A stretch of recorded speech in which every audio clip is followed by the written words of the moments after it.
2022, 6:30 p.m. All members of the council are present, with the exception of Mr. Charbonneau, who was going to join us remotely, but maybe he's having some issues. The rest of the council members are present. Others include James Johnson, our clerk treasurer, and Laura Dogan, our city manager. There he is. There he is, okay.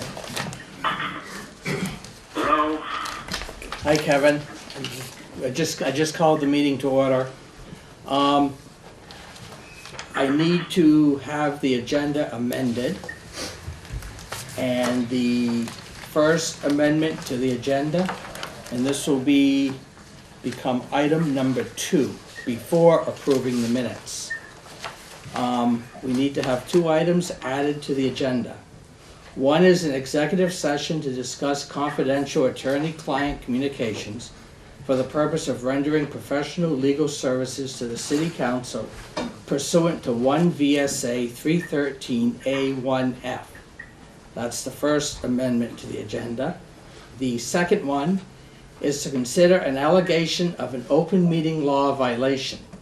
The open meeting law does allow items to be added to the agenda if they are added as the first act of business at meetings per 1 VSA 312D3A. And these 2 items we need to add to the agenda. And I would request that the council make a motion to add the 2 items to the agenda. I'll move to add the 2 items as read to the agenda. Motion was made to add the 2 items to the agenda, and they will be basically the first act of business after the first act of business. So a motion has been made. Is there a second? Second. Made by Ms. Patterson, seconded by Mr. Wilson. Discussion? All those in favor say aye. Aye. Amending the agenda. Opposed? The agenda is amended. And now we need an executive session. We have 2 motions that need to be made. Mr. Mayor, I'll make the first motion relates to the council need to make 2 motions under 1 VSA B1313A1F. The first motion relates to a knowledge of the confidential attorney-client communication made for providing legal services to the City Council would place the city at a substantial disadvantage because disclosure of the otherwise confidential advice and communications would harm the city. That's That's for the first one. The second one, the second motion would be. well, let's vote. We'll vote on the first Okay, motion. let's do the first. All those, is there a second? Second? Any discussion? Mike? Can we find out what the subject matter is of the attorney-client privilege, just generally? No. Okay. The motion is made and seconded. Discussion? All those in favor say aye. Aye. Aye. Opposed? Ayes have it. Motion carries. We need a second motion. I move to enter executive session to discuss confidential attorney-client communications for the purposes of rendering professional legal services to the City Council pursuant to 1 VSA 313A1F, and to invite the city manager, city attorney, David Rue, and the city clerk into the executive session. A motion has been made by Mr. Wilson. Is there a second? Second. Seconded by Mr. Vashaw. Discussion? All those in favor say aye. Aye. Aye. Opposed? We are going in executive session. I have to ask everyone to leave the room. We are now out of executive session. The reason why we held the executive session is because the council received a letter dated December 3rd, alleging 3 open meeting violation complaints, and the council has, per state statute, 10 days to respond. Well, our next council meeting wasn't for 14 days. So we had 10 days per state law to respond. And with that, we will need 3 motions. The first motion will be a motion to find that there was no open meeting law violation at the 11/21 council meeting due to not posting items and supporting materials related to the agenda. The council packet is sufficient is posted in sufficient time for review by the public. We need a motion. I'll make that motion, Mr. Mayor. Motion made by Mr. Wilson, is there a second? Second.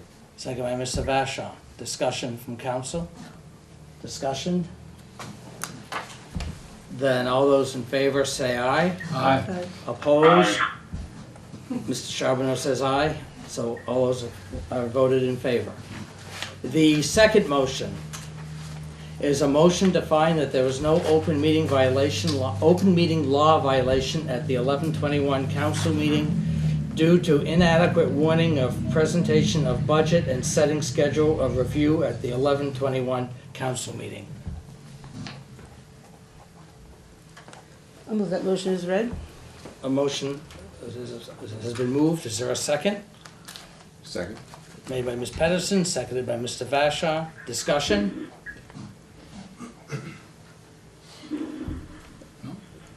Yes. You have 2 minutes 2 minutes for what? to make a comment On that particular issue? on this, on what we're talking about right now. Yes, my comment on that is that in the budget review, it's specifically, and the letter that Laura Dolgan prefaced the budget with, it says that monies have been shifted from the city budget to a water budget, and we have yet to be provided with a water budget, so we cannot figure out whether or not the shift happened, or if the shift that happened was an accurate percentage. In fact, we've got about 3 different versions of how much that shift was. You cannot figure out, without ever being provided with a water budget, how much was shifted. And that should be part of the materials when you say you've given us the budget. You never gave us the water budget and the sewage budget.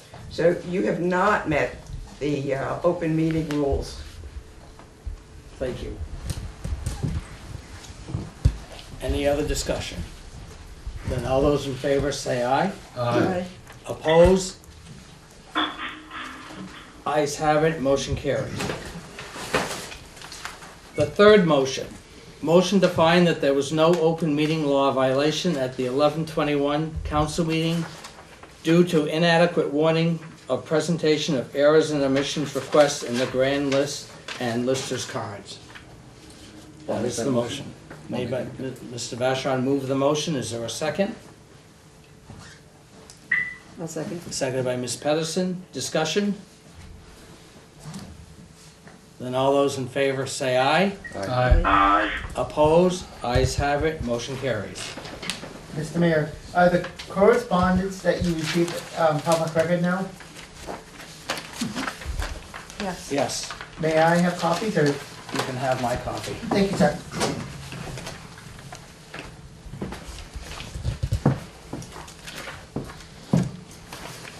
Okay, moving on. The next item on the agenda is to approve the minutes of November 21st, 2022, and I would entertain a motion. Mr. Mayor, I make a motion, we approve the council minutes of 21 November 22. Motion made by Mr. Wilson, is there a second? Second. Seconded by Mr. Charbonneau, discussion? So, It's not your fault. the minutes did not accurately reflect that more than one person, more than Ms. Chiarillo, contributed during public comment, because I was a contributor as well, and none of that discussion was included. And then the minutes did not accurately reflect Ms. Chiarillo's request for the water and sewer budgets. She did not request the water and sewer budgets to be printed out so the public can see it before the water and sewer budgets are approved. She requested that the water and sewer budgets be presented to the public before the review of the city operational budget. So as the city plays this shell game of moving expenses from the city operational budget over to the water sewer budget, that a taxpayer has both budgets before them side by side and is able to see the impact on his or her wallet, because the enterprise funds need to balance, and every expense that gets moved into the enterprise funds needs to be covered by revenue. And so the more expenses that we move to the enterprise funds, it means a raise in the water and sewer rates. That's why she asked for the water and sewer budgets to be made available. And the minutes do not reflect that. Okay. All the minutes are required to reflect the general topic and any action taken. And if you want to hear the exact wording, you can come to the office and listen to them. They're all on tape. But we could amend the minutes to say that comments by members of the public and include Ms. Bajorlin. You know, if the council wants to amend it. Yeah, I don't care, it's, you know, I mean, it is, the only thing that the minutes need to reflect, I mean, all the years on school board and stuff, is that actions taken. You know, who was there and the actions taken, you don't have to have a word for word dialogue on every discussion that took place, but if we want to have Ms. Bajorling included in the minutes, I'm fine with that. Okay. So someone want to make a motion to amend the minutes? I'll make a motion to amend the minutes to include Ms. Bajorling on item number, whatever it is, about the public. Comments by members of the public. Under comments of members of the public to include Ms. Bajorling's name. So, May I ask one more question? there was no second made. Please let us conduct our business. Okay. Is there a second to that? Second. Motion made and seconded. Discussion by council. No issues with adding Ms. Bajorlin to the minutes. Yes. I just have concerns that people that log onto the website and read these minutes are not going to be given a fair representation of Ms. Chiarello's request. I mean, I feel like it's deception on the part of the city. I mean, I can't, I mean, I'm not trying to be Oh, I'm nasty. gonna stop it right there. Okay, that's fine. Have your way. Mr. Johnson clearly explained the goal of minutes. So we have a motion, we have an amendment. Let's vote on that first. The amendment was to add add Jennifer Bajorling under comments by members of the public. Okay. And that was made and seconded. Seconded. So all those in favor say aye. Aye. Opposed? Ayes have it. Now we need to vote on the original motion of the minutes. I move to accept the minutes as amended. Motion, Mr. Wilson, you had made, Oh, I'm sorry. so I'm sorry, we already had the motion on the floor. we already had a Sorry. motion. So we need to, We should just need to approve the minute. You can withdraw your motion.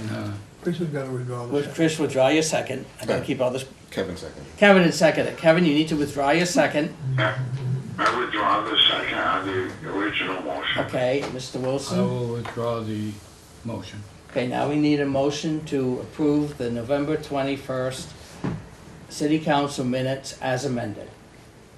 I move to approve the city council minutes of November 21st as amended. Motion made by Ms. Pedersen. Is there a second? Second. Seconded by Mr. Wilson. Discussion on that. Then all those in favor say aye. Aye. Aye. Opposed? Ayes have it. Motion carries. I will pop in tomorrow and sign the amended version. Okay, Mr. Johnson? You better check with me, because I got to be in Montpelier in the morning. It may not be tomorrow. Okay. Well, just let me know and I'll pop in to sign them. Okay. Moving on. We're now at comments by members of the public. The first is Ann Chirillo, Water Sewage Commissioners Plus. And you have 2 minutes. Okay. Preliminarily, I need to know whether or not you're going to allow us to go back and review, having gotten the Freedom of Information Act materials and and we haven't had the water budget yet. But are you going to allow us to go back? The public didn't have enough of a chance to really look at this, and some of us didn't know that you were gonna handle the budget last time. Can we still ask some more questions that have come up of the two budgets that I believe were addressed, Laura Dulgan, the manager's budget, and James Johnson? There were additional questions. You said you would consider it, and you said certainly you were going to allow you, the council, to ask additional questions on that. We'll take it under advisement. Well, This, well then, for my 2 minutes, then. oh, your 2 minutes has already started. Well, that's nice. I wanted to address you guys as water commissioners, because sometimes it's hard to remember that you wear two hats, as council members and as water commissioners. The city charter made you water commissioners as well. Responsibilities of the water commissioners are that you actually supervise the water and sewerage funds. And you play an active role in ensuring that the only payouts that come from any of those funds are for loans, repairs, and for managing water and sewer. And I never knew, believe me, I've been coming 11 years, and I never knew monies were being shifted out of the city, salaries were being shifted out of the city budget to the water and sewage budget. Maybe some of you didn't even know it was happening. It's critical. You are our guardians of those funds. You determine, you're the bosses, and you determine how much money is going out for what purposes. And if the salaries are not supposed to be percentages that way. Okay, let me just finish a sentence. If the salaries are not supposed to be those percentages, you're allowing monies to flow out of water and sewage. I'll have more comments later. Thank you. Next, we have Jennifer DeGerling, and she has 6 items. Errors and omissions, selective reassessment, budget review, not in compliance. I think we've addressed that. Percentage of city clerk treasurer, inaccuracies in minutes, inclusion of public records request with redactions. Okay, you have 2 minutes. Under the errors and omissions that was posted to the website today as a supporting documentation, all I received for the errors and omissions consideration is this. It has absolutely no identifying information on it. It doesn't have parcel numbers, it doesn't have what the mistakes are, it doesn't have what the resultant assessment value is. If the city votes on this document, it's voting on God knows what for what parcel. So I would say that we once again need to table this vote until we have documentation that is properly made out. On the next one, at the last meeting, you stated that it is customary practice in the city of Newport to change an assessment at the time of a sale of property based on that value that took place based on the sales price. I would draw your attention to the Lister and Assessor's Handbook, pages 23 and 24, which I have here. That's for you, Mr. Mayor. I got you the whole handbook. And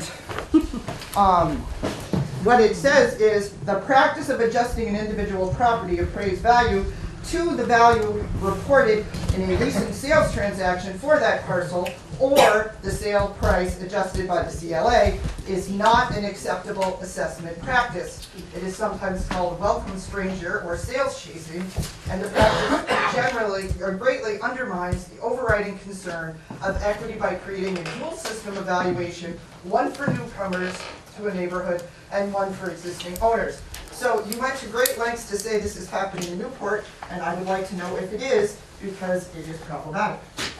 At the last meeting, Ms. Gogan was not able to tell us whether or not her proposed budget was shifting 10% of the city clerk and the treasurer's salary over to water and sewer, or if it was an additional 25%. I would like to know that answer. In the most recent postings to the agenda, Ms. Chiarello's public records request. Your 2 minutes are up. Your 2 minutes are over. Mr. Wilson's kind enough to keep time for me. Mr. Mayor, as an elected official,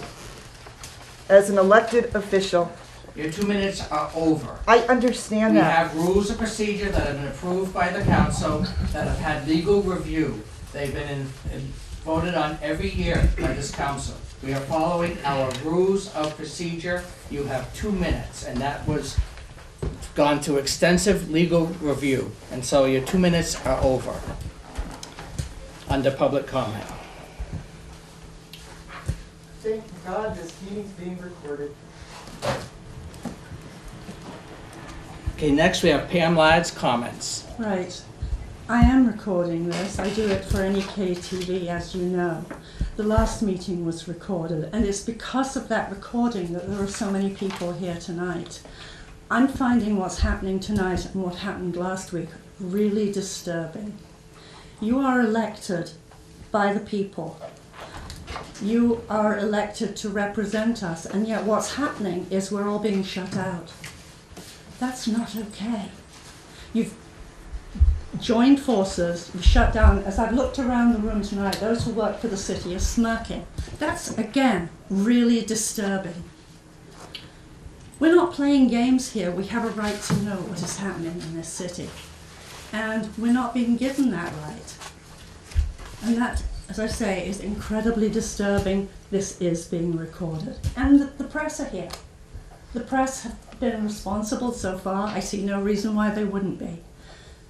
I would ask you to please consider that. Thank you. Mr. Shinet, did you have anything? I'll wait for the budget for that time to speak. And then we have Teresa, I always get your name wrong. Is it Charade. Charade, thank you, Charade. I always want to say Garan, but it's Charade. There's no N in it. Yes, thank you. I am one of the people that Pam was just mentioning. I watched the recording of the last meeting, and what I saw was a resident politely requesting that a vote be tabled while what she thought was a clerical error could be addressed. That's what I heard. But the behavior of some elected officials was disrespectful and defensive and unprofessional. And I was very disheartened to see that. I don't come to a lot of these meetings, but I would hope that our elected officials would be able to treat the residents with the respect that they deserve. And that's all I really had to say tonight. Thank you. Now we'll move on. The next item is North Country Mountaineers Annual Snowmobile MOU. We have Mr. Dalby on the call, and this has been, I forget what year this is that we're doing this. It's for the allow snowmobilers to come down the Vast Trail to reach the East Side Restaurant and also Vista. I bet it's been since 2018, I'm gonna guess. It's been a number of years. Mr. Dalby, did you want to make any comments on the request? Yes, we're doing the same thing as last year. We're looking to seek permission to go down Broadway and Landing Street so we can access Wendy's, City Cinema, Waterfront Plaza, and Vista Foods. We are not looking to cross the railroad bridge this year. So we'll end right at Vista Foods. And that would start, if we get snow, December 15th of this year till April 15th of 2023. Very good. And it's Broadview, not Broadway. Broadview. Not Broadview. Okay. Council have any questions? We haven't had any issues, have we? Travis, have we had any, Travis, the chief of police here, have we had any issues in the past? No, okay, thanks. Thank you. Then we would need a motion to approve the, memorandum of understanding with the North Country Mountaineers, So moved. Mr. Mayor, I make that motion. Motion made by Mr. Charbonneau, is there a second? I'll second. Second by Mr. Bashaw, discussion? Then all those in favor say aye. Aye. Aye. Aye. Opposed? Ayes have it, motion carries. Mr. Mayor, Oh, go ahead. could I have a copy of that request, or is it on the website?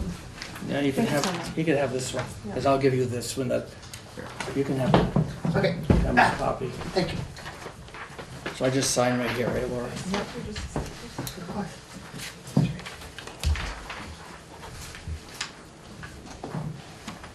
There, we give that to her. I'll fax that. Steve, I'll fax this to you tomorrow, I mean, the PDF this to you tomorrow. Died. That'd be great. I really appreciate everybody's time. Okay, thanks a Thank you, lot, Steve. Steve. Yeah, you can have that Take one. care. Thank you. We have about 100 of them.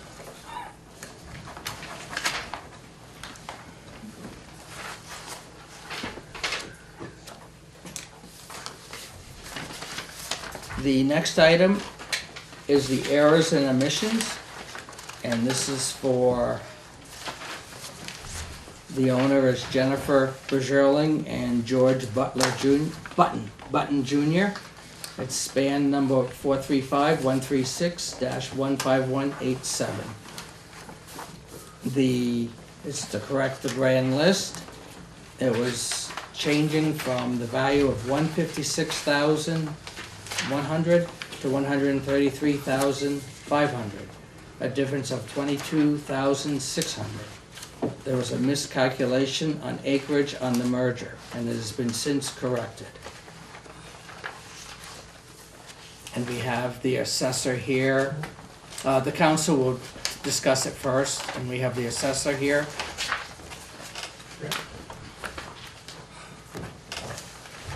Yeah, go right ahead.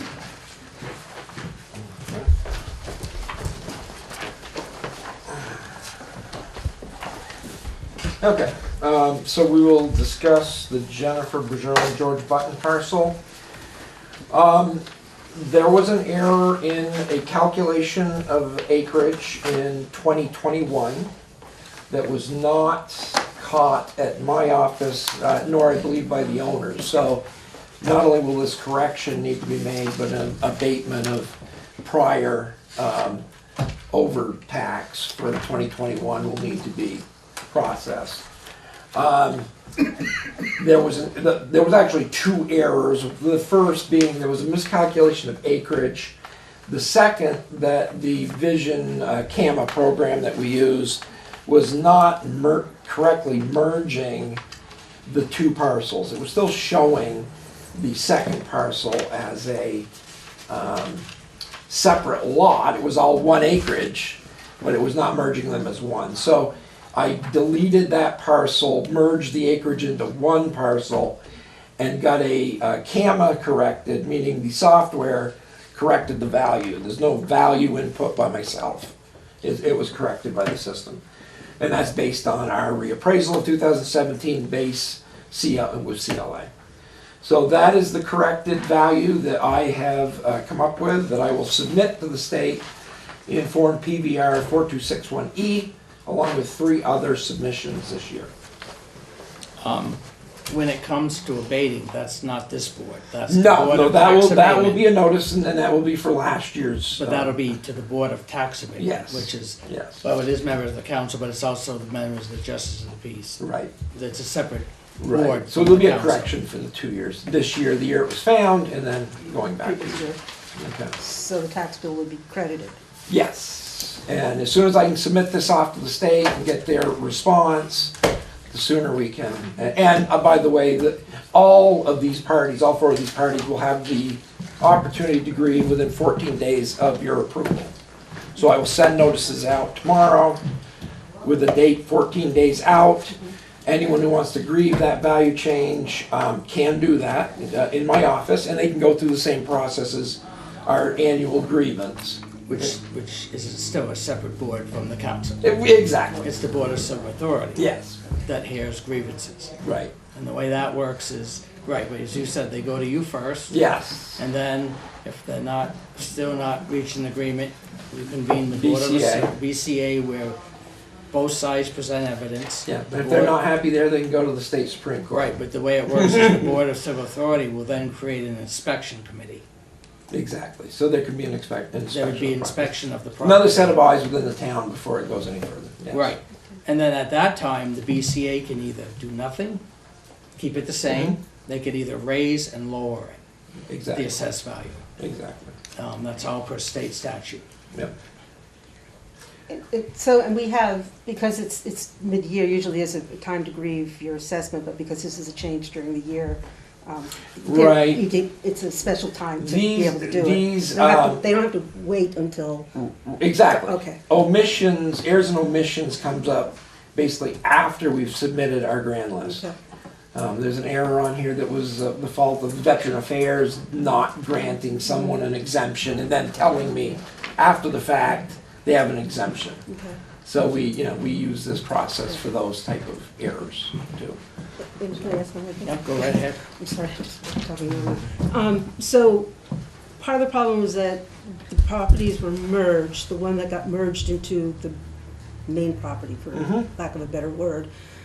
That's a manual process to go in and delete it, so we just have to know to go in and do that? It's a manual process at the request of a landowner. Okay. We are obligated to merge parcels, where we find them on our system. In the Bajorling case, and I believe Mrs. Bajorling will back this up, that the two properties were not under the exact same name. So they had that changed, and once they were under the same ownership, we could merge them, and we did that in 2021. Okay. And I just want to state for the record that we do not do selective assessment. I was pretty much referring, in my mind, to the grievance process. It may not have come out that way, but what I just stated here, where the BCA can either raise, lower, or keep an assessment. So there is no selective assessment. I misspoke on that aspect, because with the BCA and with everything that was being discussed that night. So the city does not do selective assessment. But that is a prerogative of the BCA, if it goes that far, because I have in all my years seen them come back and actually raise an assessment and not lower or keep it the same. So it is per state law on that aspect. And I also believe that in your comment that you were accusing my office of using that process. Is that the case? You believe we're using a selective process? The mayor told me last meeting you were. Okay, well that's I inaccurate. Right. Everything is based on our most recent reappraisal, which I think took effect in 2018, and the only adjustments to that are improvements to property, mergers, etc. I was trying to explain that to the mayor Okay. when he was telling me that the reason that the price of my assessment had changed was because of the sales price. But he No, I didn't- did not say that completely. I'm not going to argue over Mr. Mayor, we that. can go back and watch the Well, tape. it was just whatever. I'm not going to go back. Any other questions from the council?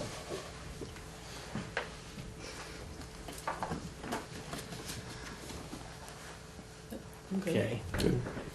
So I'm asking that the PVR Form 4261 be approved by the council.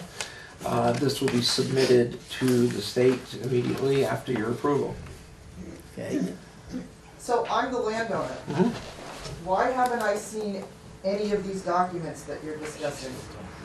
We are going to send you a notice of grievance change. I've emailed you the change a What I week have ago. right now is a little email that says, whoopsie, after 75 emails, I'm acknowledging that what you're telling me is correct and we didn't merge it right, now we have. Yep, And that's all I have. right. The So you notice guys- would be the. But you guys are gonna, please, you guys are gonna vote on this tonight. And the last time there was an actual errors and omissions request, and it stated what the parcel number was, the span number of the parcel. It stated the error that occurred. It stated the change in the value and what the resultant assessment was gonna be. Why don't I have that tonight? Your notice to grieve will take into effect all of those and give you the opportunity to grieve that change value. But That what is I'm the saying process is, that's I don't being even used. have anything coming from, that is a public document coming from the city council that they're voting on that has any of this stuff in it. Like, they're approving something and they don't even know what, like, it's not even written what they're approving.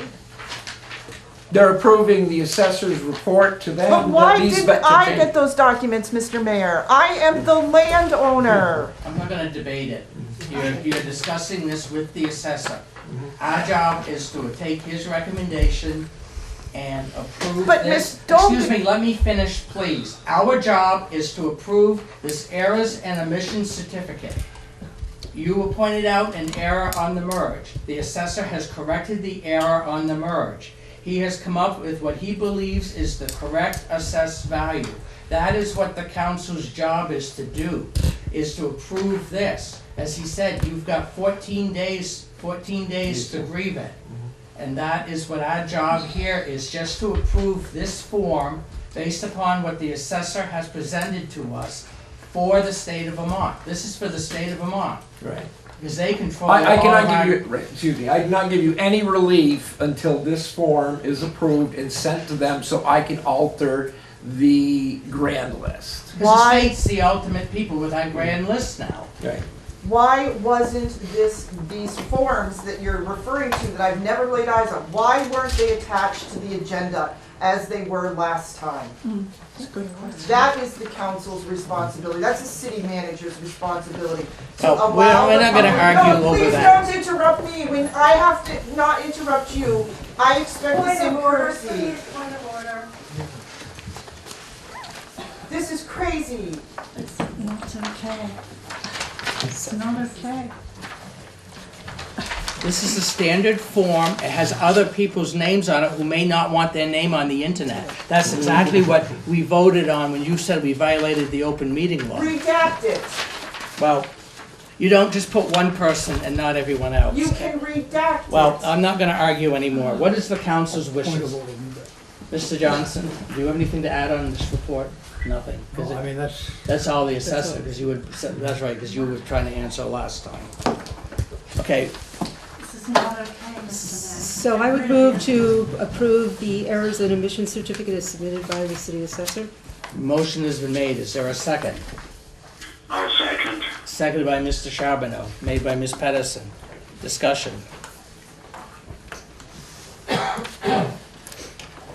Then all those in favor say aye. Aye. Opposed? The ayes have it, motion carries. Thank you. Thank you. Thank you.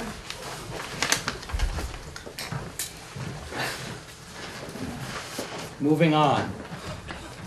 The next item, dump truck cab and chassis bid. We received, let me see here again. They only received one bid for the cab and chassis of the four sent out, and two bids for the body and plow and sander. The breakdown is as follows. Charlebois Incorporated proposed, it was a 2023 Freightliner M2106 cab and chassis. And the price for that was $112,510. The dump body, plow, and sander, we received two bids. One was from Viking Sibes for $72,800. The other one was from HP Fairfield, dump body, plow, and sander, $82,994. Mr. Bernier here, would you like to kind of explain your process? Well, as I wrote in my memo, sent out 4 bids for cab chassis. 2 basically didn't even respond, said they couldn't bid the truck. The third one I thought would have been an international from Clark's Trucking. They can't receive a truck for about a year and a half out. And the 2 body plow, those are the 2 distributors that do bodies and plows on trucks. I kind of figured we'd get both those bids. Unfortunately, as I wrote in my memo, we are in a new era and the price of stuff has gone up considerably. So.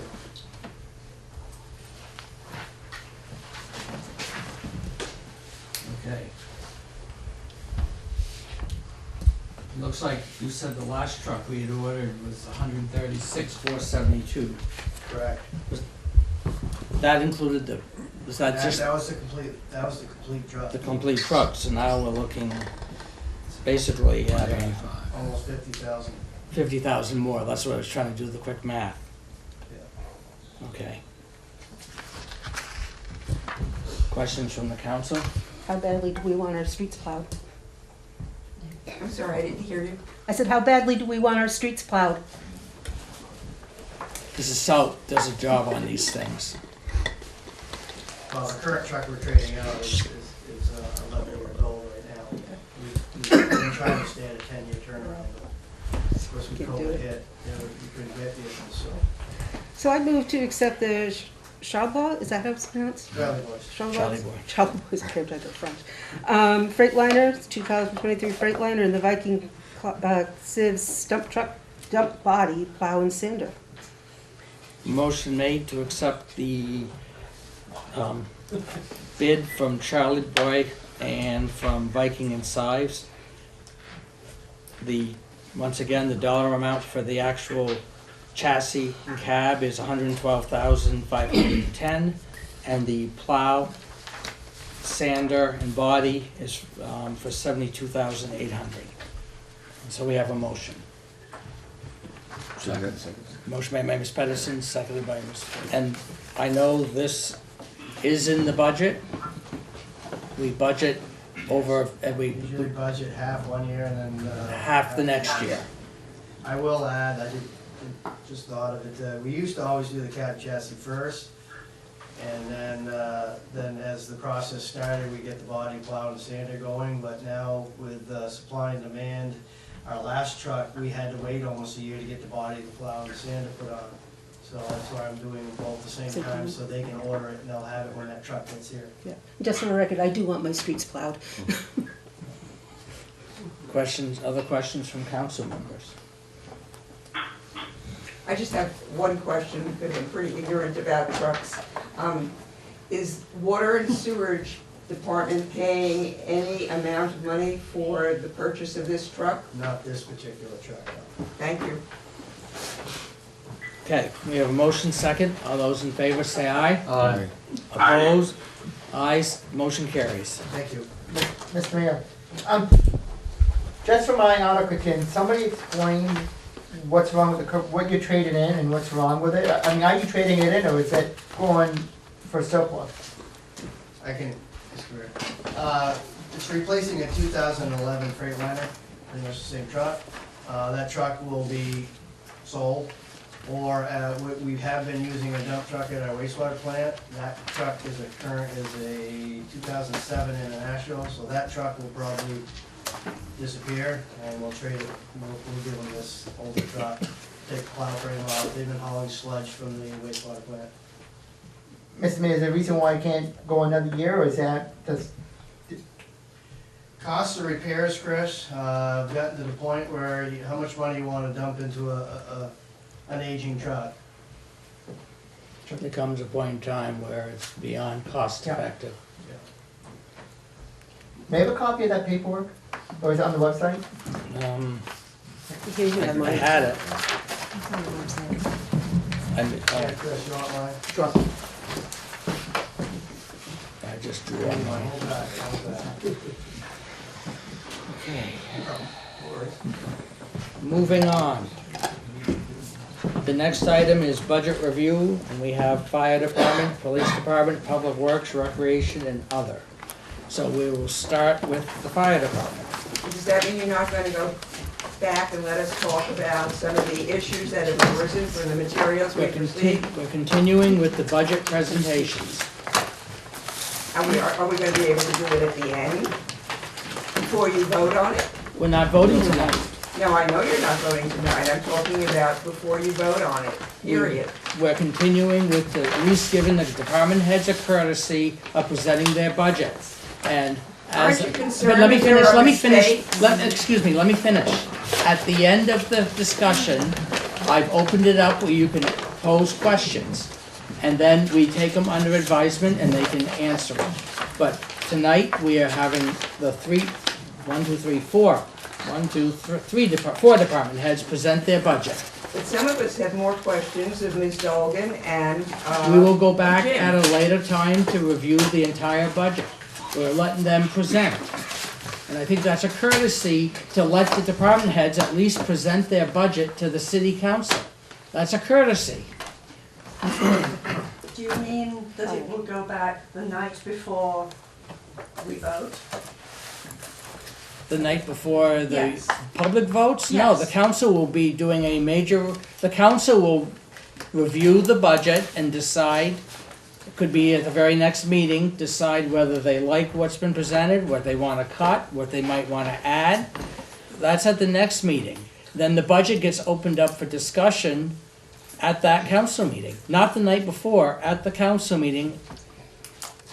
When there's a motion made to accept the budget or not accept the budget, the council opens up, it's opened up to I discussion. understand the courtesy to the department heads, but we're not seeing much courtesy towards members of the public.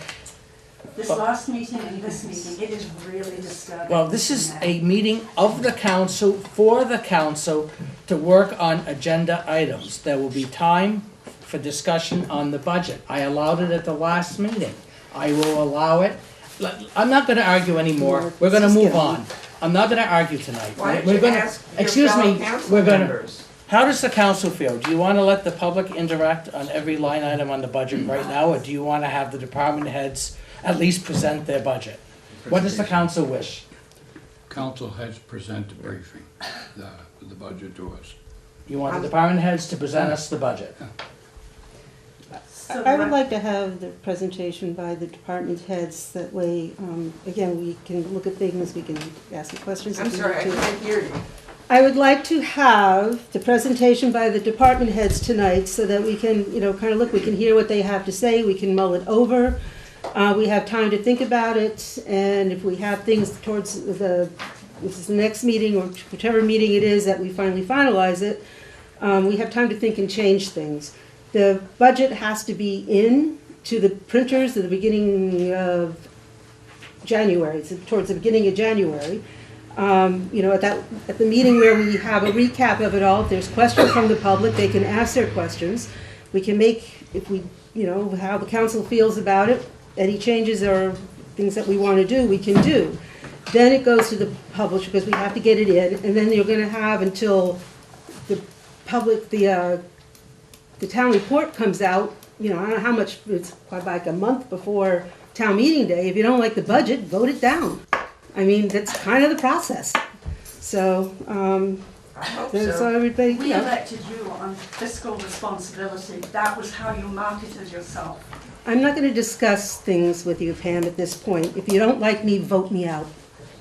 Okay, Yeah, let's move on. Only We're not being a gonna, person that gives your own opinion. All the other folks from the paper are quiet. You're behind that camera, that's your job. You should not be.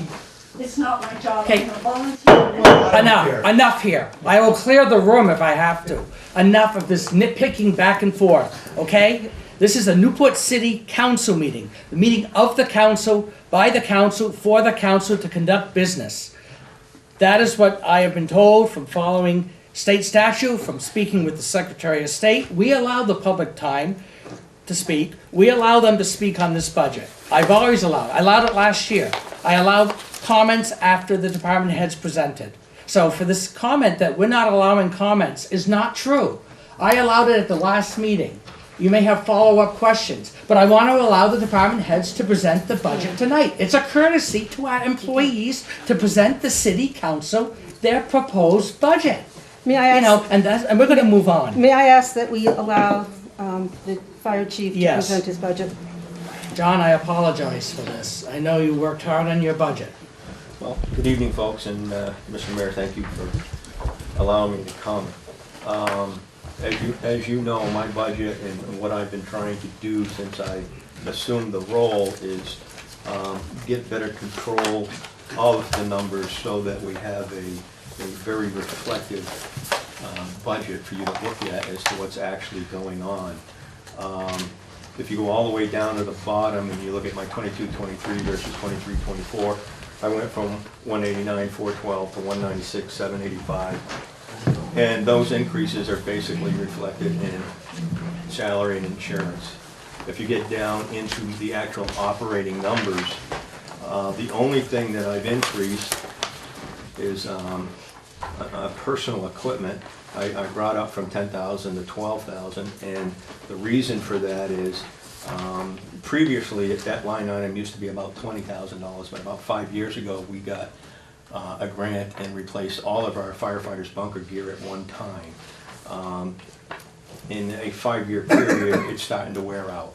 Okay. And with the price of things increasing, one set of bunker gear is over $3,000 now. And then with hopefully new people coming on board, I have two new people voted in that are going to be voted in tomorrow evening. They won't get new gear until they've established a period of time of commitment and dedication, but you're looking at $6,000-8,000 right there just to outfit them when the time comes. So I'm trying to build that number back to where it needs to be. My maintenance and so forth numbers are still skewed a little bit.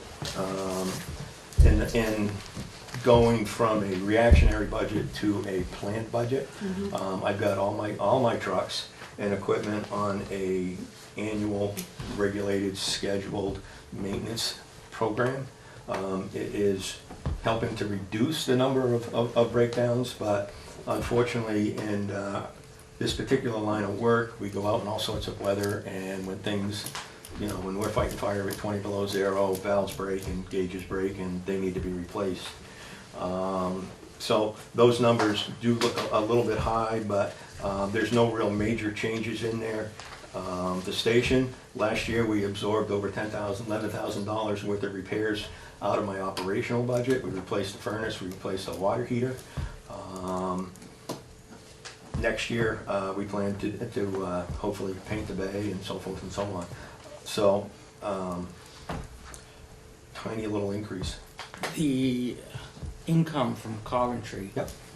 That's that the percent of calls still? Correct. That's a running 3-year average. Okay. Based on a formula where I actually write a bill out for every time that we go there. And then we tally that up at the end of the year. And we average that over a 3-year running. And I think it's also averaged by the number of calls in Coventry versus the total number of calls. And the amazing thing is, over the last 3 years since I've been doing it, the percentage is just about the same.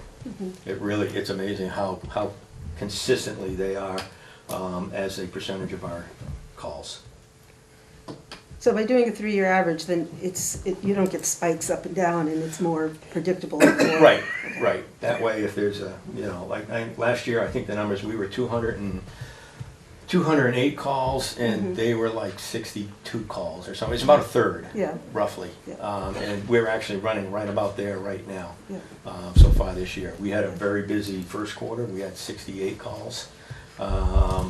We were at 34 or 35 second quarter right now.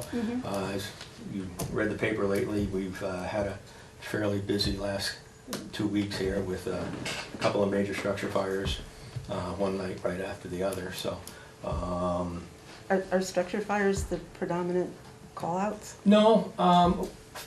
Our predominant calls are motor vehicles and alarms. Those are our two biggest numerical numbers. We probably run 20 or 30 motor vehicles and 30 or 40 alarm calls over the course of the year. It's pretty well spread out. We post it every year in the annual report to what the calls are in Newport and the calls in Coventry are. It's amazing how consistent it goes. Coventry's still happy with their arrangement with us? Oh, I believe so. I haven't heard any heard negative as far no as news, that good goes. news? We're still, could use more manpower, like every volunteer department around the country. How many do you have? Active right now, about 14. 14. I've got two individuals that are going to be voted on Tuesday night. One of them is a new member of our community, moved here from the Walden area. He's been on the Walden department for a year. And the other one is a brand new. And so we're looking forward to bringing them on. They got a lot of younger people, which is good. We have an excellent junior program with 6 juniors involved between the ages of 14 and 17. They're doing really, really well and seem to be dedicated and will be future firefighters. If I can make them all turn 18 tomorrow, I'd be really happy, but I haven't figured out how to do that yet. We'll work on that for you. We're working on that. But they are really stepping up and helping out, and the really cool part about it is they understand the limitations that I can allow them to do on the fire ground because of their age. And they're not fighting it. They are absolutely understanding, and they are a great group of young men that are going to have great careers ahead of them. So we got a great group of guys. Like I said, during the day, we're short. When I first started, we had 44 members on the department, and I think 6 or 8 worked for the city. Now I have 2 people that work in the city. The rest are all outside the city. So our first truck goes out the door with 3, maybe 4 people on it, and then everybody else falls in right behind it. So we're aggressive. We go after it, and if you had, I don't know if anybody saw the pictures that were in the paper or on Facebook of those 2 fires. They were absolutely horrific, and well, the one where the garage, I was surprised the house didn't get damaged. That was, well, I saw the glow. I almost was going to have Laura put a picture up on that one, but I'll be honest with you, in my 35 years of doing this, I've never been so scared in my life. I rolled in there and the fire was blowing out the back door vertically, probably about 60 feet from the building. There were 3 massive solar arrays on the roof. There was a 3-phase 13,000 volt set of wires going, and there was an $80,000 fifth wheel camper 6 feet away from the building, and 3 propane tanks venting on the inside of the building. So any one of those things would have scared me, let alone all 4 of them. And there was also about 1,000 rounds of ammunition going off at the same time. Oh. So. No, I know, I saw the glow of it, and I knew it wasn't a good one. It's no good one, but what I'm getting at is I knew it was bad, and you called in. ISO rating, how is that? Still as low as it can go? As low as it can go? They do it every 10 years. Oh, it's so only 10 years, so that hasn't changed, okay. So nothing's changed. Nothing's changed. No, we're still in good shape. The addition of our new truck will help a lot. I wished I'd had it on both those calls. I could have used that extra 1,500 gallons, but mutual aid worked. Derby line got there, and we never ran out of tank water. We were able to get water flowing, and if you happen to drive by that building down there and see no damage to the house, no damage to the trailer, and just look up at that solar panel and imagine what it was like standing underneath it. They're not, those are huge, and they're heavy. Those, I know. Okay. So when is the next ISO cycle, do you know? Probably 5 years, I'm guessing, somewhere around there. For those that may not know, the ISO is a rating that the city fire department has received, and actually... It's the whole city. It's the whole city, but it helps the insurance rates. Correct. So the better the number, the lower our insurance. Right. The lower the number on a scale of 1 to 10, the better insurance, especially on the commercial side, your fire insurance is. It has a really large effect on the commercial side. I believe, at a 4.2, which is just about as low as you can get as a volunteer department. The only thing that we really got dinged on was we didn't have a backup aerial. So, if you guys want to, drop another $2 million and let me have 2 aerials, I'd be, more than willing to make that happen. Next year. Next year. Okay. But that's going to come soon enough. Okay. Anybody, counsel on this? No, I'm just glad to hear that there's, ongoing maintenance plans and things like that, so that we don't get stuck with everything all at once, It is a challenge, but I've got it down to the point that everything happens at a time frame that is most effective. All the trucks are getting serviced going into the winter, so every fall, September, October, all the trucks get gone through, oil changes, grease, lube, filters, all of that. The boat is going in now because we don't have ice, so that'll get serviced before we get ice. The side-by-side's up getting serviced right now. We had it in the parade, and then we drove it to Waltz and dropped it off. So I should get that back tomorrow. But I know you've used all that equipment. Somebody's asked, well, why do you have a boat? Why do you have a side-by-side? Well, I know you made a rescue on the walking path with the side-by-side. Oh, we've done 4 cardiac recoveries on the walking path. Last week we had 2 individuals through the ice onto the second layer of ice on a side-by-side that we went and got with it. Very, very necessary piece of equipment. Just like the boat. Just like the boat. I can't count how many rescues and recoveries and episodes that we've been out, both on the ice and on the water in the summertime. With the boat. So, and that's another one. Last year, we put $10,000 into the motor, so and stayed within our budgets, so. And the building has no more major repairs right now. The only Pretty much the thing, roof is done. there's one big one coming, and that's in the Capitol this year, to paint the apparatus bay. It hasn't been done in 25 years. And it's But other than that, I mean, it has a new roof It's that's, got a new roof, new furnace, new hot water tank, new floor. We got the asphalt done this year. so, 25 years old, it was time, right. so. Okay, Thanks. very good. I think we'll Mr. Mayor? move to the next, I think we're gonna go to the next one. You always promised us that we could ask questions while the person was still here and while he had just presented his budget. It's only fair. Okay, Ask away. you have 2 minutes. Sure, I only have 3 questions. One is I have a little bit of a concern, and I never know what number DIV/0 exclamation point means, but it's the voluntary firefighter workman's comp insurance, which I think is really necessary, has apparently dropped to 0 in 23-24, and I want to make sure that they have workman's comp. Can you explain where it went? Becky? I think it's just been absorbed into the other line item. There's another insurance line item. You know which one?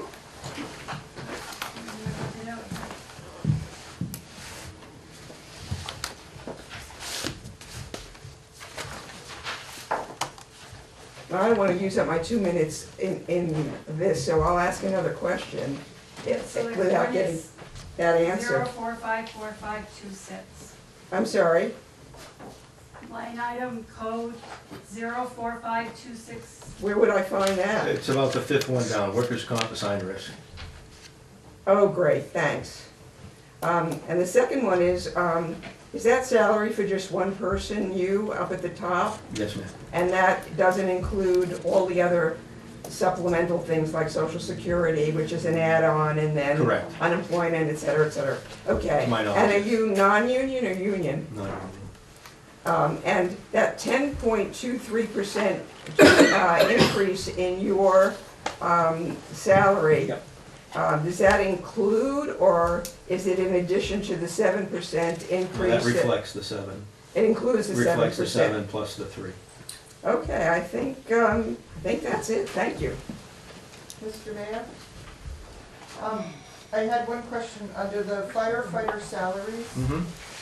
who are those folks? Those are my firefighters, the call firefighters, the volunteers. Okay, and so are they union? No, they're So- volunteers. They get paid a stipend on a call basis. There's 3 types of fire departments. One is your career fire department, one is your 100% volunteer, and then there's the paid call firefighters. So these are paid call? These are paid call. That way they're covered by the city's insurance. So if one were to get hurt on the job, they're covered by workman's comp. And is there some reason why we don't think they deserve a raise? I won't argue that one. But that number is a guesstimate because they only get paid when they're on calls and when they respond. So on any given call, I've had calls where I've had 1 or 2 gentlemen show up, and I had one this morning where I had 9. So sometimes we go over that number a little bit, sometimes it's But less. the rate that they get paid per call Correct. would be the number that would create this 24,000. And has that increased at all? for Yes, these they got the gentlemen? 7% back in May. So they did get the Yes. 7% COLA? Okay, Correct. very good, thank you. Excuse me, just one more question. No. Why is it the 7% showing? It shows it at 0. It's 0 because the 24 stays at 24. I think what I'm gonna do is you can ask all your questions. We're not gonna answer them all right now. Okay, I can do that one just real quick. Okay, and we're The just gonna reason, take it and then. the reason it stayed the same is because our numbers are down a little bit, so instead of getting 12, 13, 14 firefighters per call, we're getting anywhere from 6 to 8 or 10. So guesstimating on the number of calls, the breakdown of the calls, we tend to get much better turnout for a working fire versus an alarm call. So the 24,000 stayed even. Thank you. Mr. Mayor, just real quick, what is the percentage increase? Or the dollar amount increase? 5.02. 5.02%. Does that, Mr. Mayor, does that include fundraisers that he has, or is that? No, the That's Firefighters separate. Association is totally separate. That's not even in this budget. That has That's nothing- their own independent, nonprofit, whatever you. Right. Mr. May I, and if you could say, does that, when you bought the side-by-side, did that come out of taxpayer dollars, or was that from the association? There was a $20,000 investment by the city, and the balance was paid for by the association in donations. Perfect, thank you. Okay. Thank you. Thank you.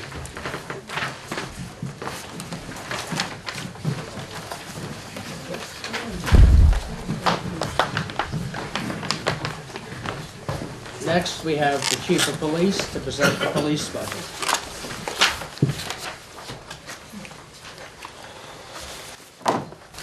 How are you? Okay. Fine and dandy. Well, thank you for giving me the opportunity. So I'll just start from the top of my I heard a ding. Could we just check to make sure? Mr. Charbonneau, are you still on the call? I am. Okay, I heard a ding and I wasn't sure if you were disconnected, so I wanted to make sure. Thank you. Sorry. No, it's all good. So I'm just gonna start right from the top of my budget, and I've got some highlights in here, and if you guys have questions along the way, then you can just interrupt me, it's fine. So under the revenue side of things, again, just want to point out, like the SIU salaries, we don't put those in our budget because they're grants, and we can't guarantee those are gonna happen every year. Could you speak up just a little bit? I'm sorry. Sure. The resource officer is a contracted position, that is happening, so that's in there this year. Same with the drug task force, that is a grant position, so you don't see that reflected in here. And then one of the big things under the revenue I wanted to point it out was the dispatch income, so that's increased significantly. We have taken on all agencies within Orleans County except for 2, so we're dispatching for 19 agencies now. And the new fee schedule that I came up with is gonna take effect January 1, so that's reflected in this budget. So that's why you see the big change in the number on that. Going on into the admin, you'll see the increase of the 10.21%. That reflects the 7% COLA that was approved by the council along with the 3% increase. There's not really anything else under the admin that has changed. And the admin does cover my position, and I'm not in the union. Under the police patrol section, you'll see trying to be as conservative as we can. They are under contract right now, or negotiating contract, so this is a conservative estimate that we came up with. So the salaries, you'll see the increase there. The gasoline, you'll see that's highlighted because I tried to estimate what we do for yearly mileage. We put on about 65,000 miles a year amongst the patrol cruisers that we have. They get terrible gas mileage because a lot of that time is idle. And I did bump that up based on the numbers from the last years that we had. So gas prices are going down a little bit, but who knows if that trend's gonna continue. So that's why that number is bumped up. I just wanna make sure that we're covered.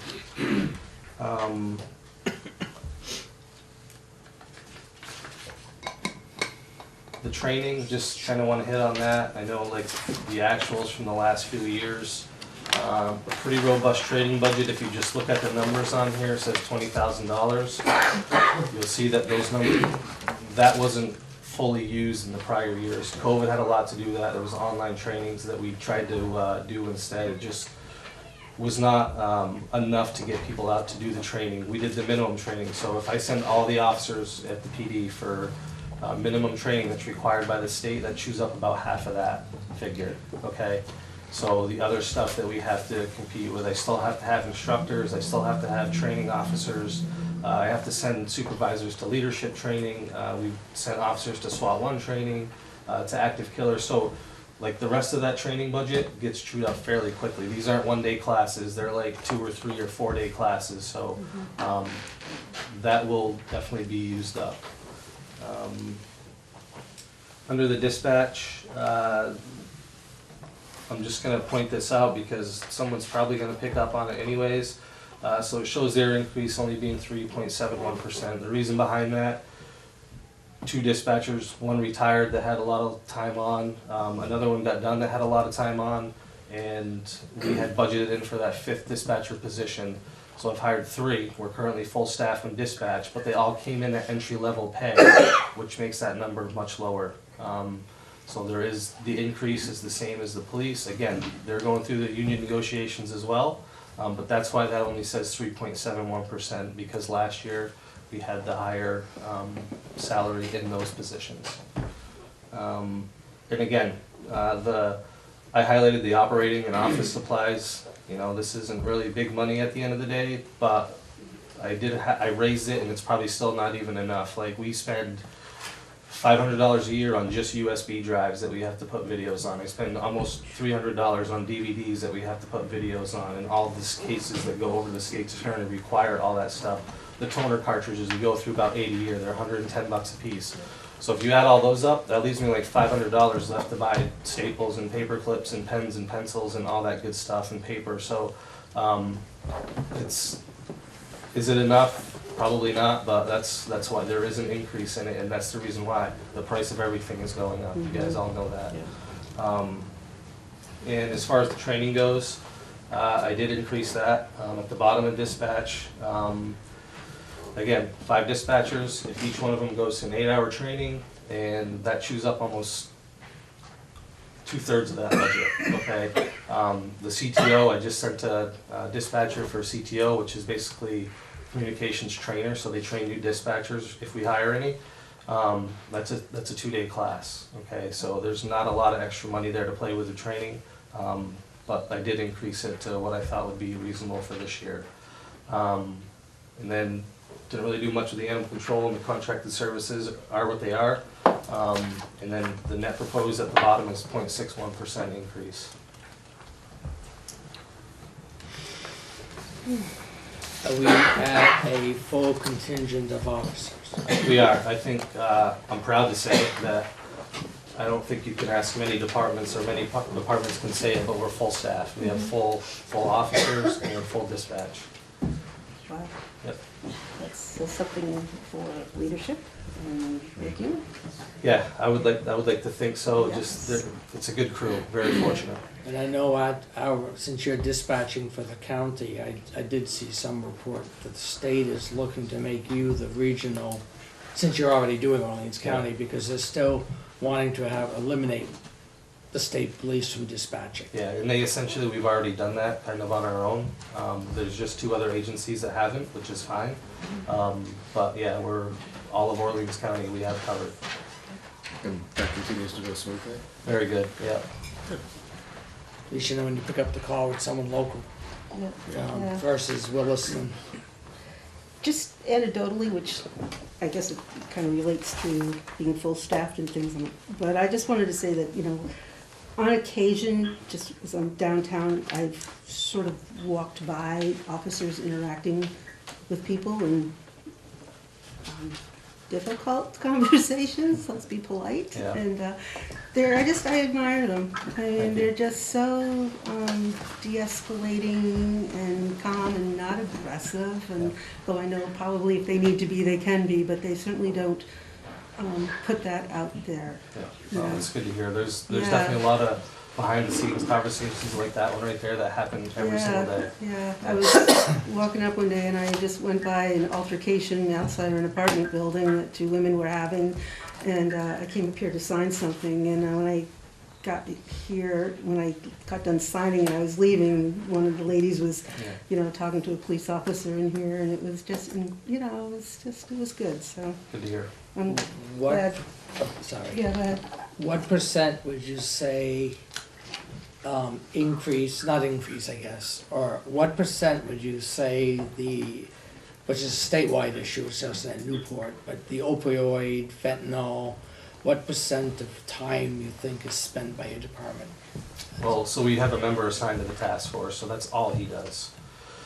And he's very busy. We're very busy. We have kind of, I don't want to say taken the lower level hanging fruit, but that's kind of what we do at the patrol level, right? Mm-hmm. So the task force builds his cases, he does big cases, we'll try to do the little cases if we can handle those inside, and it consumes a lot of our time. Yep, that's almost almost daily. There's interactions that involve some kind of drug issue, and we do our best to deter it, make it uncomfortable. So it's a big percentage of our time. Yeah. Because we're not immune. We're not, and you're exactly growing right. in every community. It's not a Newport issue. It is a Newport issue because I Right, work but it's a here, statewide, but it's it's everywhere. Right. And I think that we're fortunate that we have the people in the positions that we have. Unfortunately, we have a fully staffed department, unlike some of the other communities. Mr. Mayor, Go ahead, Mr. Charbonneau. I'm just noticing the chief's salary increase compared to the patrol officers. Even with that 7%, he still is getting less of an increase than the patrol officers. And I think that's going to be indicative of some of the other non-union members as well. So when we talk about the 7% increase, that really isn't enough to keep up with their subordinates. Just something I noticed, and keep in mind as we go forward. Other council members? I'm good. You good? All right. I have some questions. I think what I'm gonna do is just have you ask the question, and we won't respond now. It's better to, I think, just write the questions down, and we'll do that.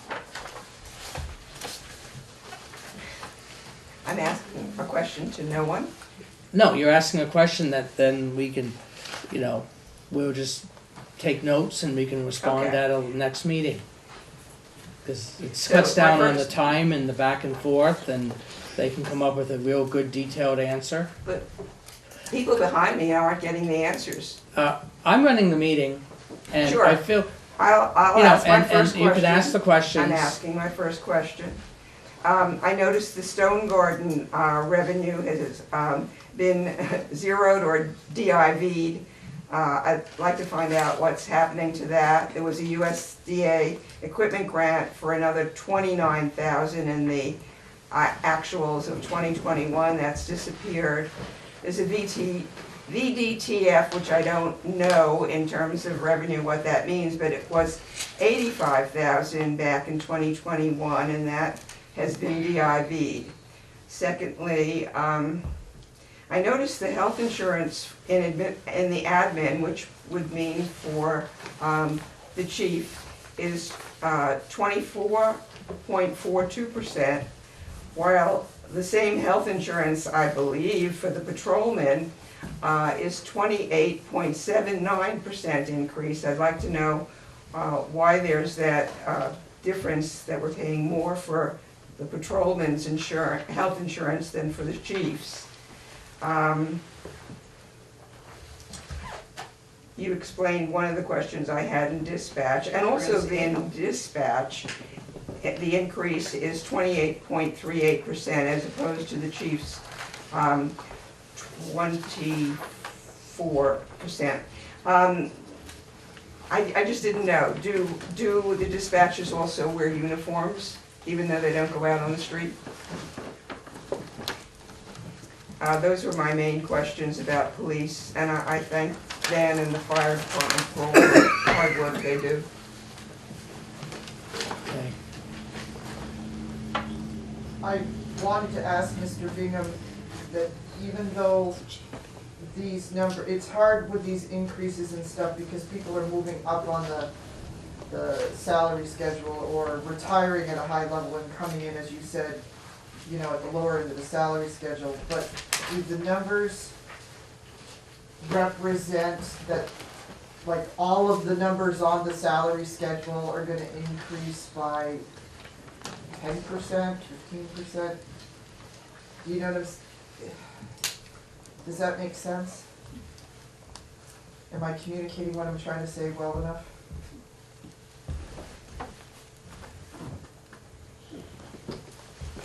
You tell me what you want me to do. If there's short answers, I guess. Yeah, so the dispatch is the same as the patrol. Like, we're doing conservative as we can. They're under a contract right now in the negotiations. So we're guessing with what we can. And I think Becky maybe could answer what the exact number was for dispatch. My guess is it's around 10%. But we can't disclose anything with union negotiations. This Yeah. budget's an estimate. We have no idea what it's gonna come out to be at the end. And so you cannot disclose anything regarding the union, because we are currently in negotiations. Right, but I mean, the numbers that are in here were just a Right, what I'm conservative getting guess. at is when it comes to salaries or Right. even health insurance or anything like that, this is just an estimate, because Mr. Wilson, I believe you're on that committee, and I can't remember, Mr. Charbonneau, and, yeah, so they're still negotiating. Okay. All right. Thank you. You're welcome. Mr. Mayor, a question for you, if I may. If they're still in negotiations, could the outcome for a curveball to the budget, or is it gonna be still pretty kind of in line? No idea. No idea. Because I'm not involved. None of the council has seen anything that they discussing.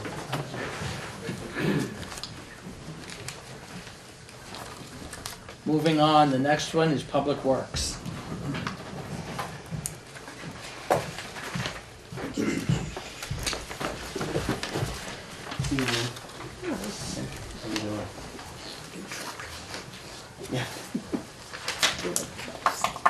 Well, I wish I could say that I have revenue that I could offset my budget that PD does, but I can't offer that. Just starting at admin, you'll see the same thing as Travis had said. Can you speak up a little? Our salaries is up to make up for the COLA.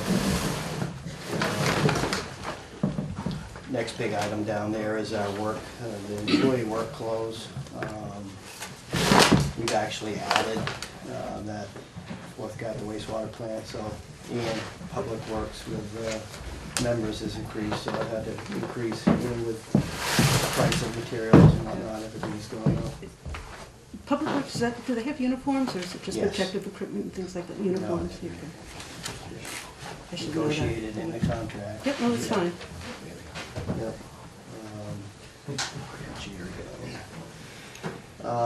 Insurance, as everybody knows, that's gone up, which is overall bumped up the admin percentage. All the line items will jump down to street maintenance, salaries. Again, we don't know, they're gonna be in negotiations, so salaries are up. Fuel is a big hit for us. We have a lot of equipment. We've bumped that up. The other thing that we're having issues with is our equipment parts, repairs. Everything's significantly higher. Materials under winter maintenance is our salt and sand. Salt is up $10 a ton this year.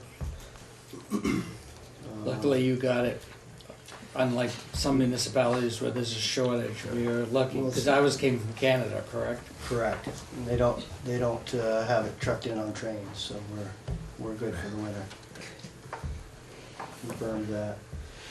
Again, there on that, in winter maintenance is fuel.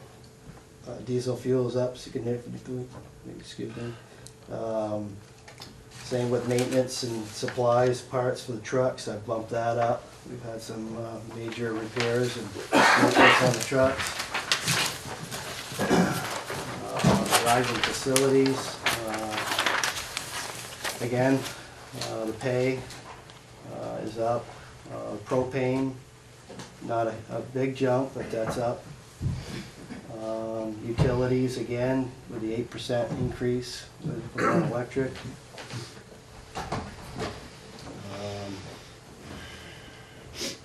And another big hit down below would be under utility streetlights under traffic. Within my budget, we pay for all the streetlights, power, streetlights, so that's another significant increase. overall, I've pretty much balanced most of the line items. There's no other real big, big jumps in any materials or tools or anything like that.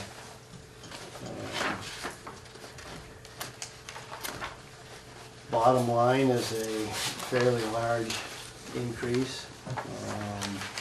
The fuel, utilities, insurance, and salaries. And again, like I said, we don't bring in revenue, so it's kind of hard to offset Public Works. So overall, we're 9.92% increase. The question on the EV, on the EV charging station, we get income from that, Laura. Where does that go? Does it go to Public Works? Or does it go to, because we had the expense under EV, does it go to Public Works? Because I noticed we didn't budget anything. Should we? Because I know I don't know how much we get, but should. I don't think there's a lot there. Not a lot there?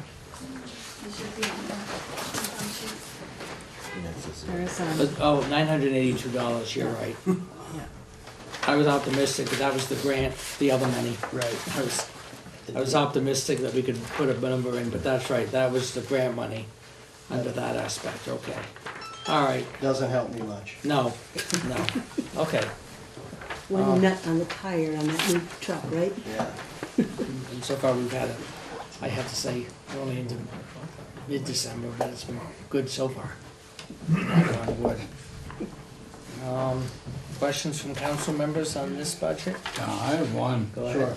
On your revenue, which we don't have much control over, but state aid to the highway. 2021 was 181,000. And then the actual for the next year was 161. How does the state, they just take 20,000 or? It used to be, it used to be you're always around 136. 131 or 32. I think they set a number and they divide it to all the towns. Some formula they use. Some formula they use, yeah. And they've been We're known to not try the only to, ones that get it, any town. and they've been known to try to cut it down in Montclair. Yeah, I I remember know. going down there and discussing. You know, I bring it up so people out here know that sometimes monies come in and we talk raising it because the state sometimes doesn't send us what they used to send us. But they're working their budgets. But that's based upon what we approve every year. We approve road mileage every year for the city. And they pay you based upon class, whatever class, one and two and three. You're gonna notice in the last couple of years, the actuals were up. That was because of COVID. During COVID, they gave us extra money. So the 145 is more likely what we'll probably will see this year. Or a little less than that. Or a little less than that.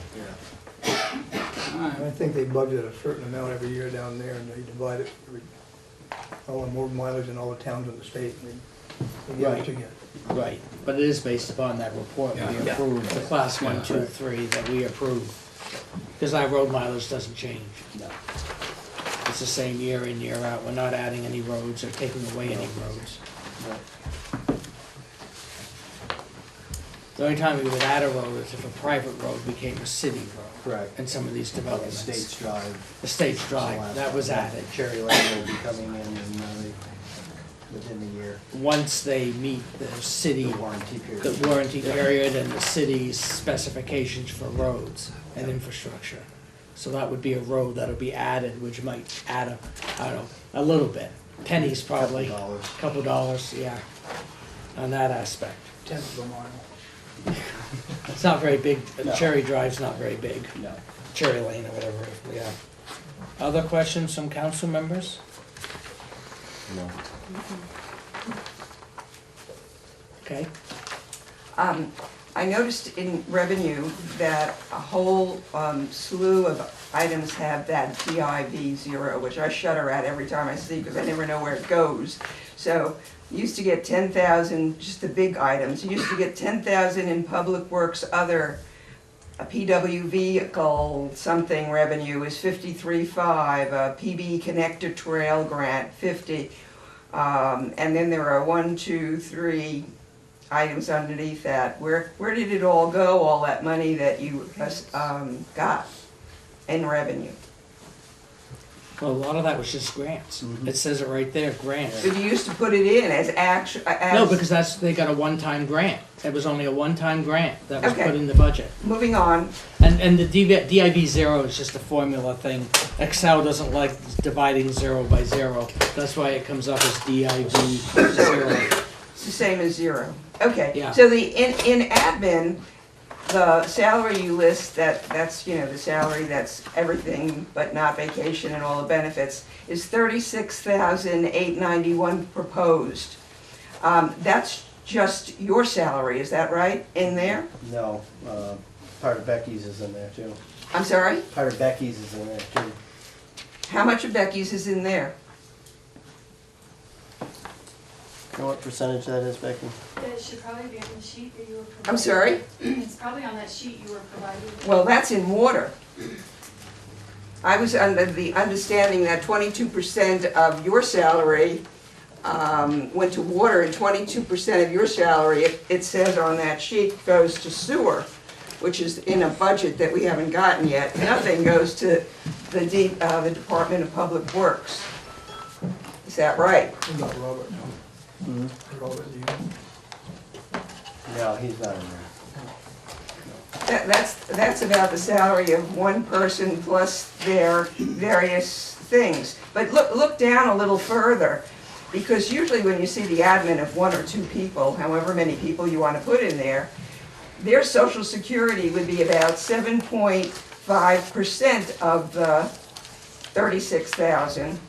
And the Social Security number you've got in there is 45,000. In all of the other budgets of the admin part, it was 7.5. And every place else I've looked, it's 7.5% of whatever that number is. So whose Social Security and whose municipal retirement and whose health insurance? That's my whole department's in there, same with. Yeah, I know, it doesn't belong in there, does it? Because we can't figure out what's what or who's whose. Just ask you questions and we'll get you the answers. Well, it doesn't, I would like to see a more transparent, my question is, can you make a more transparent budget like all the other department heads, where we can see who's getting those amounts and whether or not their salary looks correct? Moving down, where did all the repair maintenance that got zeroed out go? In your Where are you street taking- maintenance, where's that? That's just salaries. Those that was That's just- salary? That's just workers' pay. And where did that go? That would be under the first regular pay number. That's the actual number. And Oh, that's up in we- regular pay, I- thank you, thank you. We break it out so we know where our time goes. And let's see.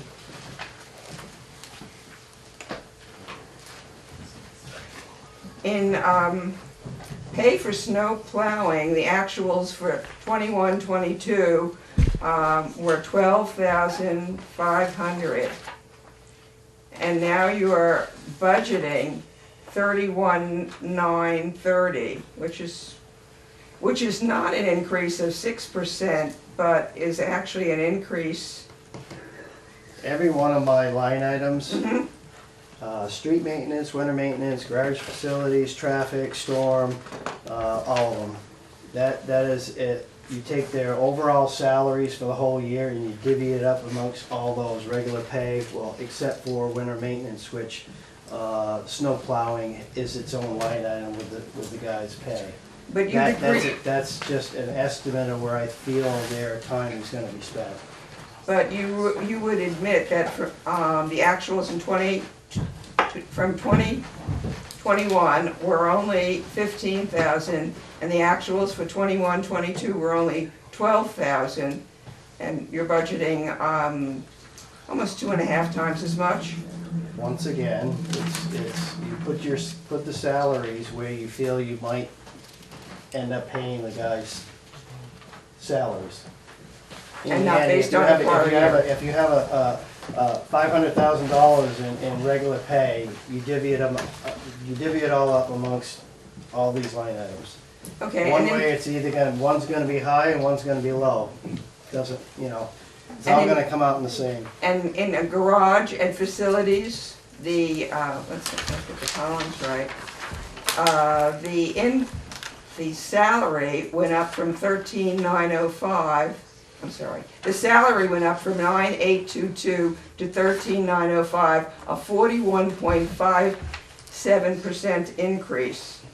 Can you explain that I increase? just explained that. Every one of these line items you're looking at, the regular pay, you take my whole crew and whatever the total number of their salary for the year is, and you divide it up amongst all these line items. And so Again, it doesn't matter, that line item might be over, might be under, as long as my bottom line is where it needs to be. Because you're trying to estimate the upcoming year of what the guys are gonna be doing. So for an example, I'll give a real simple example. Tom might be doing a major road project next summer. So under road, you might be putting a huge increase if you're having 5 guys work on that project for the summer versus some other part in the budget. Correct. You're trying to estimate where they're working in the upcoming fiscal year. It'd be no different if I overspend on a line item, I'll take another line item and I won't overspend on it. As long as my bottom line is where it needs to be, I stay within my budget. Well, but all of them increase by a large percentage, and the only decrease you have is in water maintenance. All right, I'll move on from that. With respect to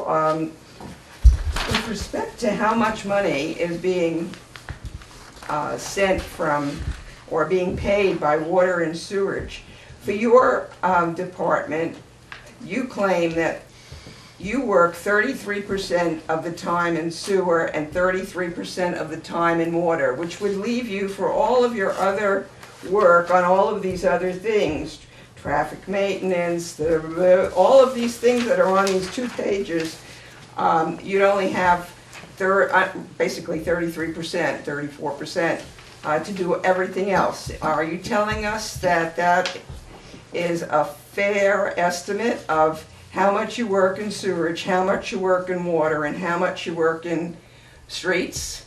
Where did those numbers come from? This page, I think you must have seen this. This has been presented to me by Laura Dulgan. Do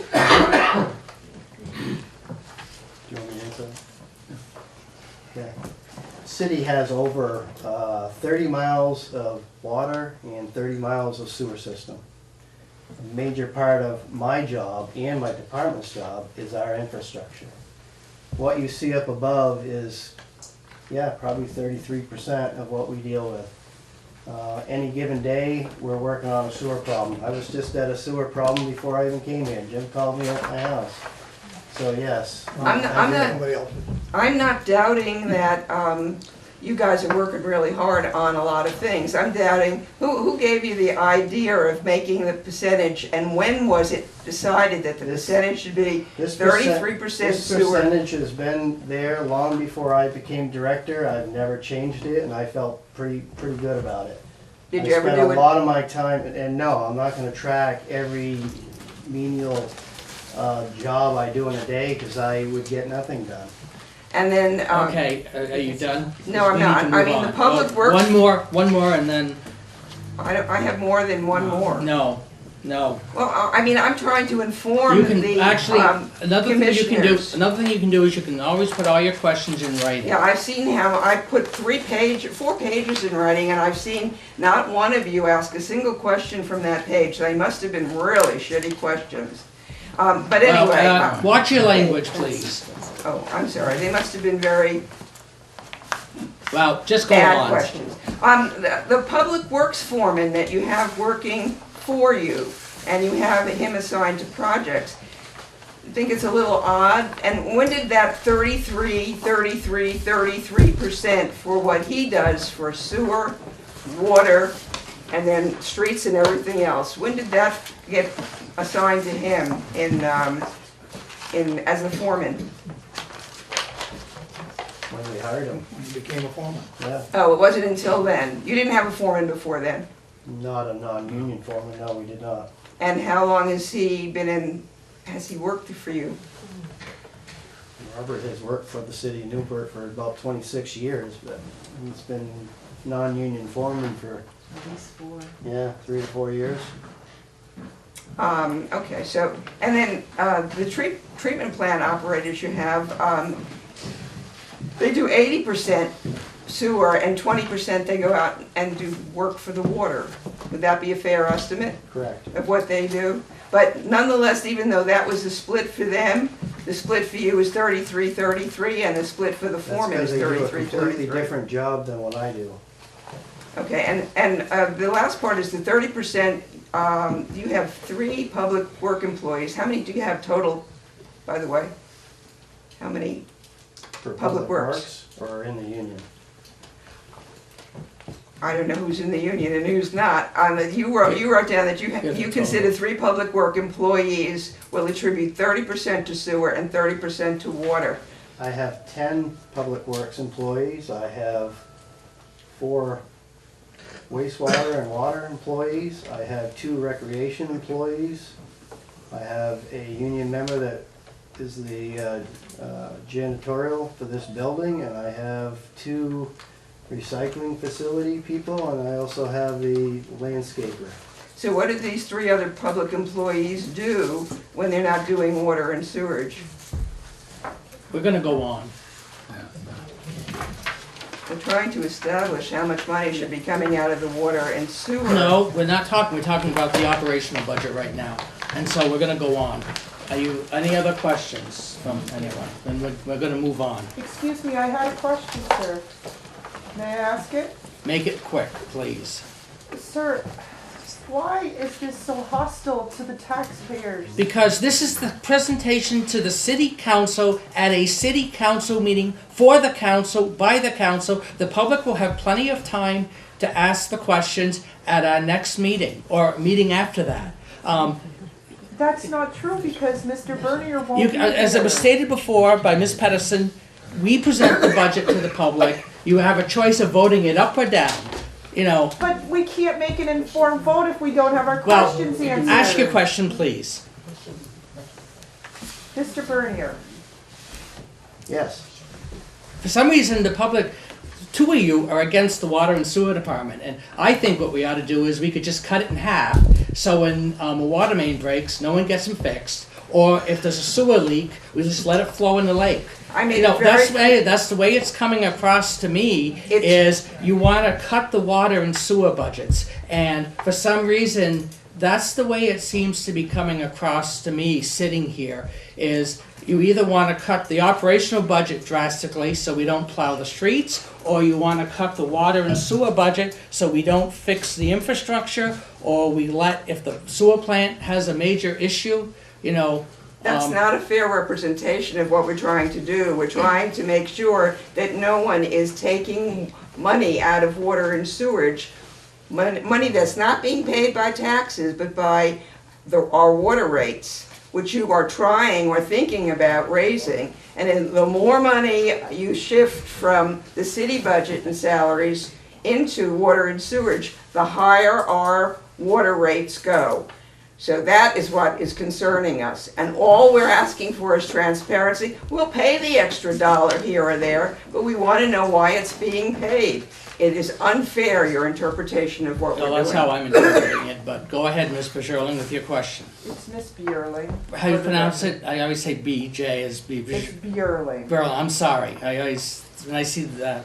Okay, so I guess I'm still a little confused about how many of your workers have some of their time in water and sewer other than you and your foreman. My workers only have time in sewer and water if we actually work on sewer and water. They have time sheets, so if we have a water main break, they write it down as underwater. Same for sewer issues. Their benefit, we have I believe it's 4 employees, their benefits at the end of the year would be split out of sewer, water, and public works. But the bulk of their time is the time they spend on it. Okay, so you have 4 employees that keep timesheets. No, all of them keep a timesheet.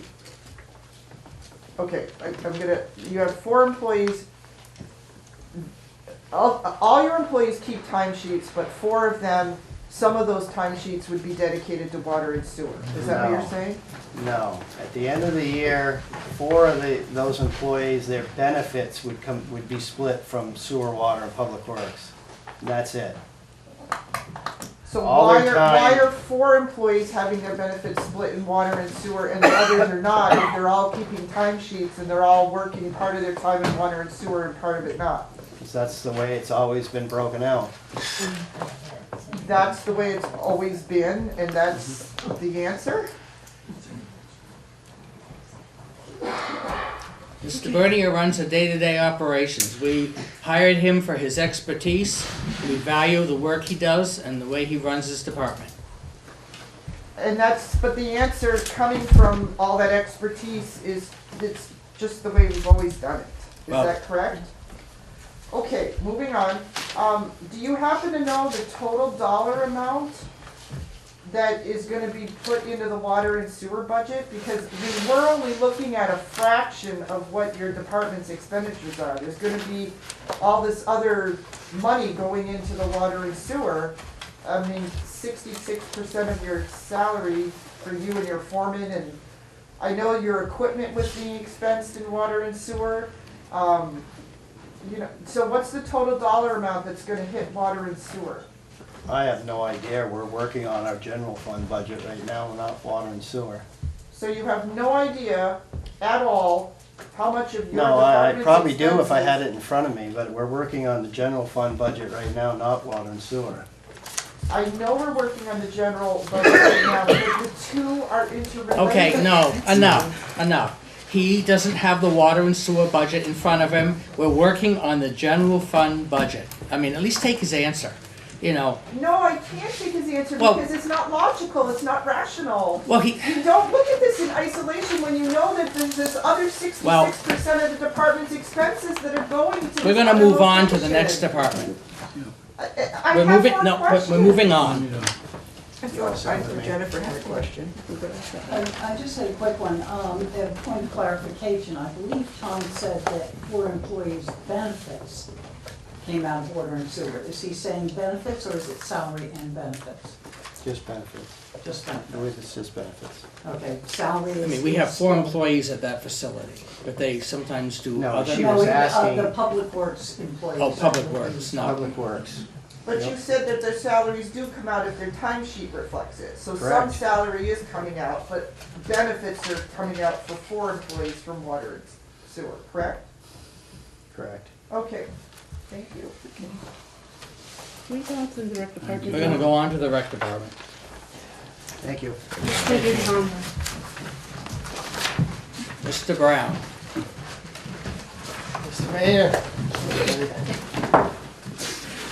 So we blow up basketballs and wear goofy turkey costumes, so this should be pretty quick. It should be entertaining.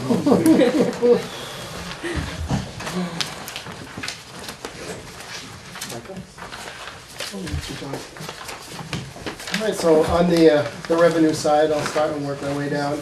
So on the revenue side, we increased our projected revenue by over 19%. And that's due in part by, we had an increase in Proudy transient income. We had a very good year last year, and having staffed every day, picking up the phone, making reservations, made a difference. We have also brought on 10 new tent sites. We started July, and we made $5,700 in half the season, and that was like a soft opening. So we have a full season next summer. We're also bringing on at least 7 new full hookup transient sites, so if you do the math, it could equate to an additional $50,000 in additional revenue.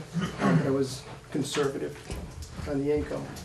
Also at Proudy, we're going to actively market bike and kayak rentals. We didn't market last summer and we did over $1,000 in revenue there, so it's a good, a new stream. We're also working on expanding adult and youth winter programs with classes being offered in February and March timeframe. That will also increase revenue. We're also promoting gym rentals, birthday in a box. You might have seen that. We started marketing last month, and since we started marketing, we've booked 11 birthdays. Here in the gym? Here in the gym. So that's really taken off. These next 2 weekends are back-to-back birthdays. Yeah, nice. So I think, with these new ventures, I was very conservative on the projected revenue, but it's an additional revenue stream that we haven't had in the past. At the waterfront, we anticipate gas sales to continue to increase, and as of now, we're at nearly $40,000 in gas sales, so we still have 2 more months in this fiscal year. So that's pretty good. On the expense side, you'll notice the difference is at Prouty Beach. Well, the biggest difference is at Prouty Beach, we propose to increase the seasonal salary line to accommodate for more seasonal staff. And what our plan there is to build the ticket booth up by the gate where it originally was, and to expand with the ticket booth now and turn that into a larger retail operation. So we're gonna need to essentially double the staff. And if you look at the numbers, by having the staff there in the retail operation, actually having product to buy, we almost tripled our income. What are the hours during the day for the staff at the beach? Oh geez, I think it's 10 to 4 on the smaller, I have to look at it. So I think it's 10 to 4 on the slow days, and then it's 10 to 6 or 10 to 7 on the weekends, Thursday, Friday, Saturday. Okay, no, I was Yeah, just, yeah. that's good. So it's at the waterfront. We put more money in equipment maintenance. We saw we needed that this past season on gas pump and needed repairs. I think it was deferred maintenance that we needed to do, so we added a little bit more. And you'll also see we added $10,000 on the aquatics nuisance control. And what that is the installation and the bi-weekly inspection of the bottom barriers to stop the growth. So at the end of the day. That's at the dock, right? That's at the docks, yeah, yep. So at the end of the day, a conservative estimate for increase in revenue will only raise the budgeted bottom line compared to the fiscal year budgeted by only 1,782. I think it's 0.71%. So in this past year, we added in a tree lighting ceremony, turkey fest, 4 summer stroll concert series, a family skate date, and expanded day camp to 8 weeks. And we've got a lot more for next year. Busy. And the day camp was full, right? With the show? It wasn't full. Wasn't I mean, it's fuller than it was. I mean, we can do a lot better. Last year, we flyered all the schools. We're gonna get back into the schools, and maybe we can do a little lunchtime presentation. I'm looking in your direction. All the requested maintenance and things at the beach, was that all completed? They've made tremendous strides on what the capital plan was, and both Tom and Mike can speak to the improvements that were made at the bathrooms, the additional washing machine and dryer. They've put a lot of resources into the other building that's near the squash court, so that building is now able to be used all year round with bathrooms, storage. Showers. Yeah, they're using that as another bathroom as they expand the campsites.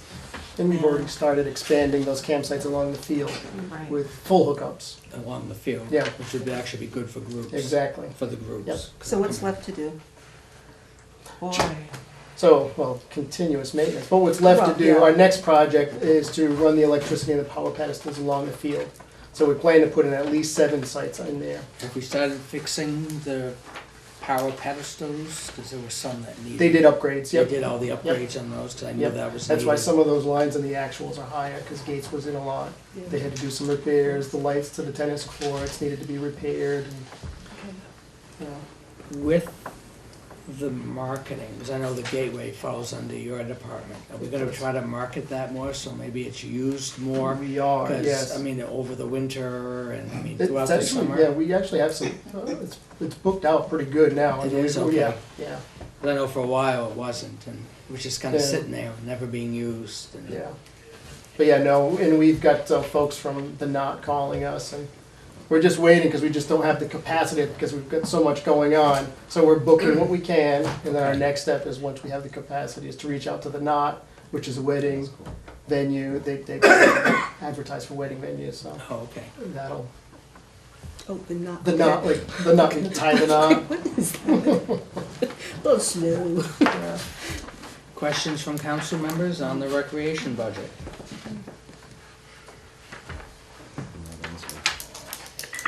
If there's no questions, I have a question about the screens that were put down at the city dock. Yes. Are they gonna be more permanently put down? Because twice they fouled the blades of the Northern Star. Yes, they have.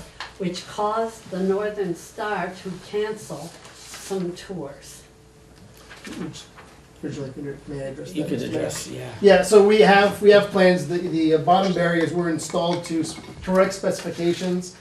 I don't know the reasoning, but we do have some plans that we're talking about with the Northern Star, how to eliminate that. And they have to go in and out They per do have- state, yeah, state permit. Yeah. The state actually controls it, on how they're, on the time they're put in and how they're put in. There's a Yeah. bunch of stuff that the state permit controls all that. Well, they weren't permanently put down. Well, they're I'm not, sure they that's gotta be, staying. they gotta be put down so that they can be removed. No, Yeah. I know they're not permanent, but the fact that they fouled the blades. on Yeah, the Northern and what happens Star. is, the boat is, it's the biggest boat that we have on the water, and sometimes when the water level is low and they pull around, Right. that's what causes the problem now. So, well, we've got some we've got a couple options that we're gonna talk with them to, I'm so hoping, that it doesn't happen again. I'm hoping the state can continue to investigate the other options for I know, that would be nice. eradicating milfoil. Yeah, that would be nice, because, we have to install them and remove them and inspect them, it's a lot of work, and It it's, is. and it's expensive. Yeah. Okay.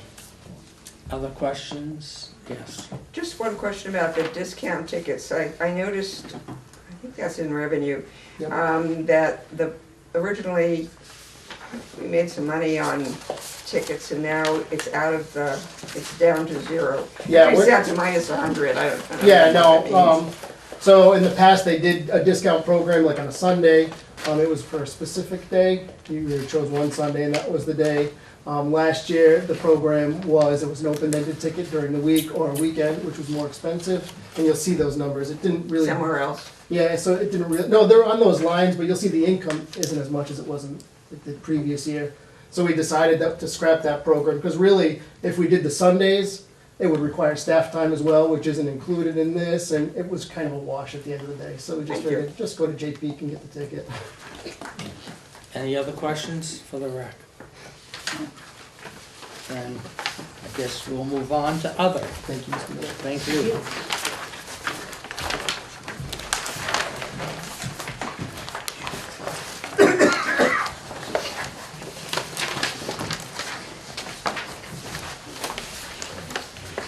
Okay. So, a few meetings ago, Robert Gosling, who's our city landscaper, made a presentation and explained how he created his budget and what his intention was to spend his budget. If you take a look at the numbers, you'll see they're very similar across the spectrum. We did increase the propane. We did up the amount of the vehicle repair because we're gonna try and get more life out of the truck that he currently drives. You'll notice the same pattern with the salaries line item at the top for the landscaper. So that is the explanation of how we created his budget. He still intends to keep the same amount of gardens. He's gonna do a little more work with a Rotary grant in Parmelo Park. And overall, we've been very satisfied with the work that he's done for the city. In terms of conservation and development, these are pretty much fixed costs. The bike path right-of-way is a lease we have with the railroad. The VLCT membership and the NVDA membership, those are our dues. The miscellaneous flower beds are what we pay Ferentz Greenhouse with. They do some work on the bridge and at the Veterans Memorial. We've taken out the Main Street lights and moved that into the city landscaper budget. The volunteer band has been the same for many years. and street banners and lights. We've kept that going because we find that sometimes we need miscellaneous holiday lights, for example. Sometimes we have an opportunity to present, to redo our banners. So that's been a very wise line item for us to keep. In terms of health and welfare, that's our health officer's salary. Our health officer is our fire chief, John Harlemer. Our recycling expense, again, there's 2 individuals that are working down there. You'll see the expenses that are related to keeping them employed. Waste disposal, I believe that's for all of our facilities. And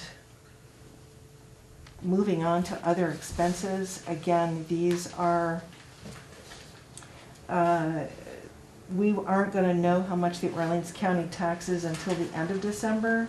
That's an estimate based on what we paid last year. So that's where the $52,000 comes from. We don't budget anything in tax sale redemption because we never know what that's going to be, and that is basically in and out.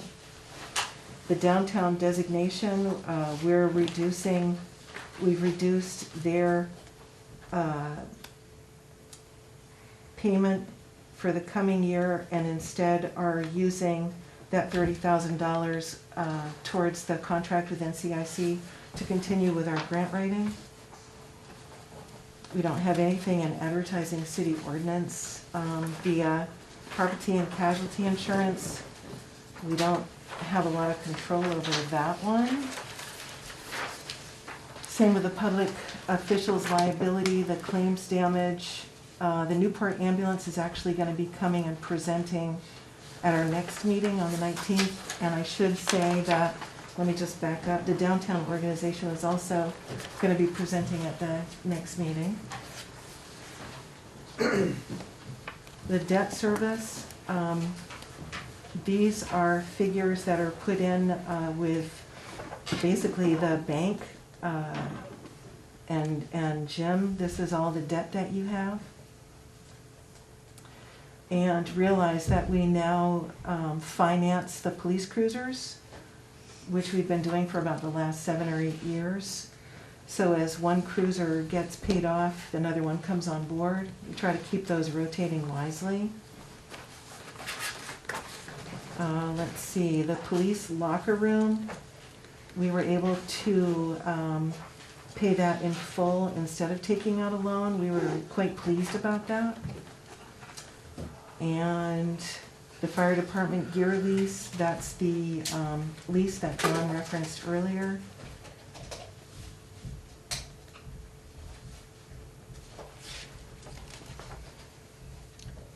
On the fire trucks, how much more time do we have? Just curious, John. On the the 2015, 14. It says. Yeah, I believe that will probably end next year. And next year. I think we've got them all for 10 years. Okay. In the past. And then starting, not in this budget, of course, but the budget. Correct. In a year from now, the new fire truck will Correct. be in there. Yes. That the voters approved. Correct. Okay.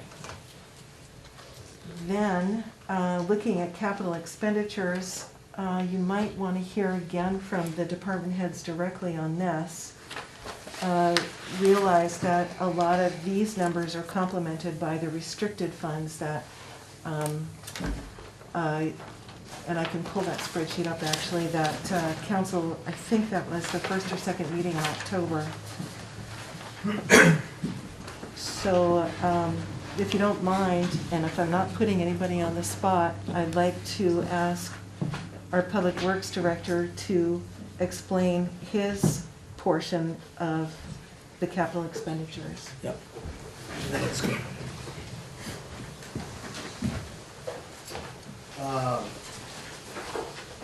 As always, the equipment, resurfacing, reconstruction, all come out of, are based on the 5-year capital plan. We renew that capital plan every year, and those are the numbers, that's my playbook. Those are the numbers I use to come up with the numbers that you see here for new equipment, paving and reconstruction. Main Street maintenance, we've been kind of, you know, we started out a few years back, it was 20,000. Part of that's replacing the bricks out there. I've reduced that quite a bit because we have some grants that we're going to be working on that are going to tie us up for quite a bit of time. So I reduced that number to offset a few things. Actually, there's nothing here, and to get further down on the back, actually on the back page would be the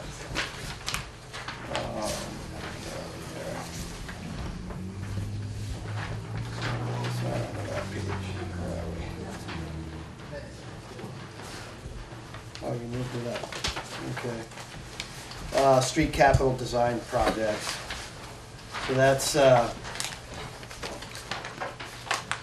it used to be we'd name a street. Now we've just named it as streets in general. So it's a line item. This line item here, we've been budgeting for the causeway. We did receive those 2 grants.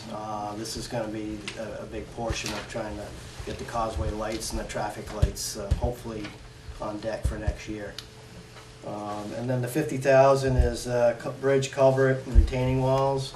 Well, if you drive up East Main Street every day, you'll see we're going to need a very big chunk of money to replace that wall. And I'm hoping, I got a grant from the state of Vermont to pave the Glen Road. So I probably won't be able to get a retaining wall grant for at least another year down the road. So I'm hoping I can get a grant and we can offset with our funds to replace that retaining wall on East Main Street. That's it for mine. The retaining wall, Tom, on East Main, what's the age of that? That was put in 1996. That's what okay, it's been... And the reason that the lower sections, we've had 2 lower sections fail is because they never put any geogrid on the lower sections. And what that is you build lay out some fabric into the bank and the earth holds the wall back. Well, they never put any in when they did it on the lower sections. The tallest section they did, that hasn't seemed to move, but we've had a problem up above and down below. So, and in order to replace those blocks, you basically have to tear the whole wall back because they're all interlocked. Would you put in another block wall? I would put in a block wall like we did 3 years ago in front of on West Main Street here going down the hill before Furniture Barracks. Or where you see, you know, the bike path, the bigger blocks. They're structurally bigger and stronger than candle. So either that you pour a concrete one. Okay. We'll figure that out when we get close. Okay. The next thing that I would point out is the municipal building maintenance. This building needs a lot, and every year we put $10,000 aside thinking that we'll be able to build a sinking fund for the building, but we inevitably end up needing it. This past year we needed some work done on the gym roof. It was leaking.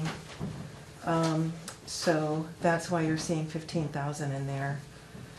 And I think that I would, John Harlemer, if you're still, here you are, to talk about the, well, you've done the firehouse floor. Yep. You've done, we put 5,000, as we have for a couple of years, as sort of a sinking fund for the repair and maintenance of the firehouse. You got 65,000 set aside for vehicle equipment.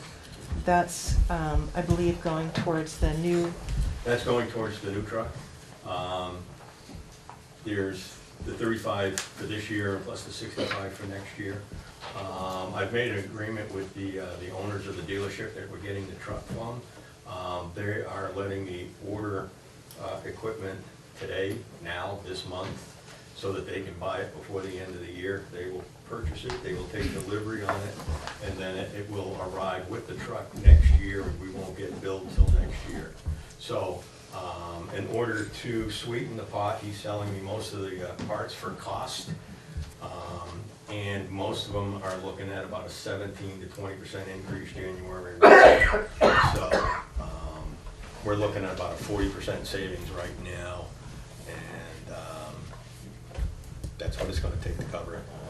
With the price of one length of 5-inch retails for $1,000, I'm getting them for $800 right now. It'll be 20 lengths on that truck, 2,000 feet, so it adds up. There's $42,000 worth of hose on that truck. So they are treating us very, very well. Especially, as you told me, locking in the prices Yeah. and not billing us Until next year, until we take delivery on the truck in July. That is. So they're actually gonna take delivery on it and sit on it, so that it helps them because they're gonna get the numbers into this year for their volume discounts and so forth. So it's a win-win all the way around for both of us, so. It's taking about a year to build the truck, correct? 440 days. 440 We should see it next July, July, August. We're hoping to do it in July because I won't know until tomorrow, but there's a good chance we may be hosting the Vermont State Firefighters Association annual conference here next summer. So. They were here last in 2003, over 20 years. Yeah. So, I'd like to get it here before that so we can put it in the Put the truck in the parade and in the truck show. So we did that the last time with the new tower, and we won best truck. So it'd be nice to do it again. And once again ties into that, was it ISO and other ratings that they like us to, even though technically the truck is still good. Was it 10-year life cycle? The pumpers were on a 10-year life cycle. Well, actually, they're on a 30-year life cycle, but we change them out every 10 years because we're going to have three pumpers.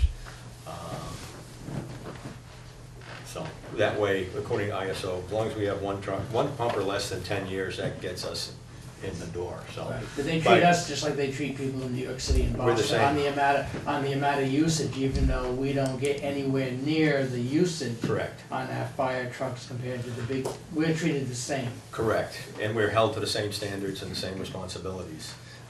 Technically, we're supposed to, change out all our bunker gear every 10 years. Technically, every 5 years is supposed to go out and be serviced.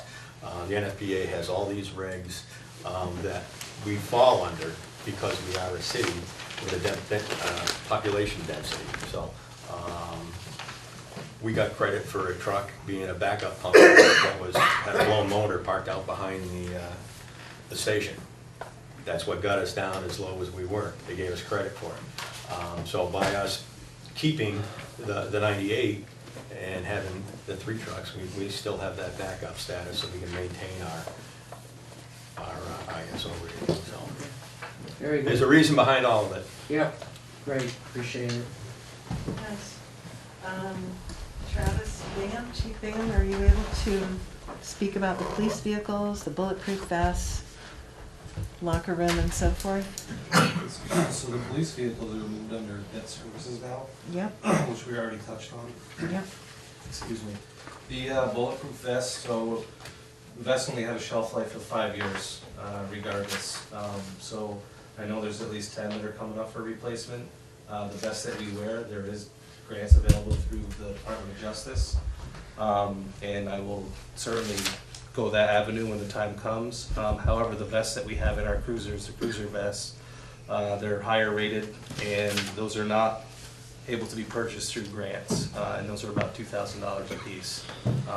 So we have to make sure that's what that money's used for, and we have money in it. PD Tech equipment, fleet replacement. This is basically everything in the PD that has like some kind of IT tied to it. So like our patrol room computers that we have to replace, our cloud that we have for all of our network drives, all of our evidence, everything that's on that. We actually had to replace one of our network drives, and it's very expensive. It doesn't take long to get up into the tens of thousands of dollars when you're replacing this stuff. The Morpho track that we do fingerprints on, We had an issue with that last week. I started researching $18,000 just to replace that, so it's very pricey. So that's what that money's set aside for. Same with dispatch equipment. Putting money aside for that stuff. All the stuff in dispatch is extremely expensive. It's all touchscreen. If we wanted to upgrade any of our infrastructure up at the reservoir, we have a repeater up there. Just to add that tower another 60 feet is $350,000. Okay, so like it gets really expensive really quick. There is some grants available for some of that stuff, but we have to be prepared to be able to take care of in-house stuff when we need to fix it. So that's what that money in there is used for. Thank you. Last but not least, recreation. Okay, Mr. Mayor, so at the waterfront, we plan to replace all the power pedestals and the lights, and we anticipate having to pull up some of the decking and redo the conduit, so part of that money is also to replace decking, and we want to put down like Trex or composite board as we go along. At the gateway, fix exterior locks and handles, and we want to swap out the stove and the fridge and put in a household stove instead of the commercial oven, because people keep blowing out the pilots. So we gotta, it's turning into an issue. Gardner Park, it's matching for a grant that we were awarded to redo the ice rink. So that's completely redo, resurface, reside it. And also some of that money is allowed to repair the staging. So now that's a permanent structure and we're gonna be using it more often. And at the campground, that's for the extension of the power pedestals along the road and water and electricity to the overflow sites. And upgrades to the playground and the small ticket booth up at the gate. Great, thank you. I have one question about. I'm gonna let the council ask first. Sure. Any council members have questions or comments on the capital budget? I think I'm gonna get under it actually, is that okay? Other, yes, we'll go to Yeah. other. I just had a question about NCIC and the 30,000 to sort of contract with them for writing grants.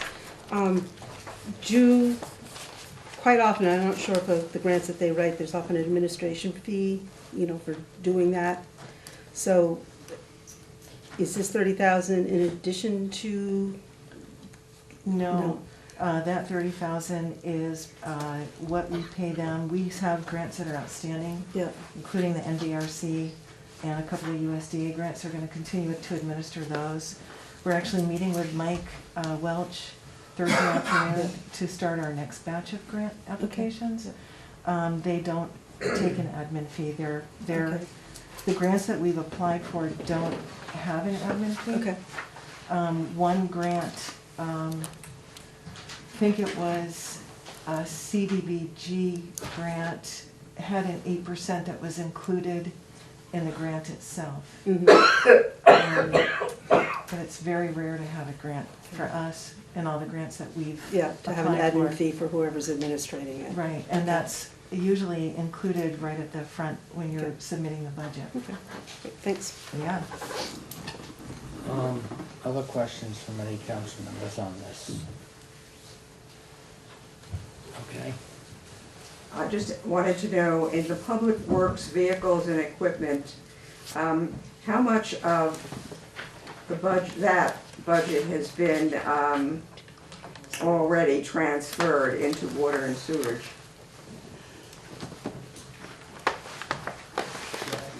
You're buying public work vehicles and equipment. How much is that for or what I would call the regular Department of Public Works, and how much is for water and sewage? Zero. None for water and sewage. No, that'd be in water and sewer. I'm sorry, you put it in water and sewage. And that wasn't for any of the trucks that you're using in the Department of Public Works generally? This is the general fund, so everything in here is for Public Works general fund. If I have capital items, they'd be in water and sewer. I'm sorry, okay, good enough, thank you. So the one thing that I wanted to mention, if you go back to the recap page, which I think I can do, I wanted to point out, I'm going to have to get behind you.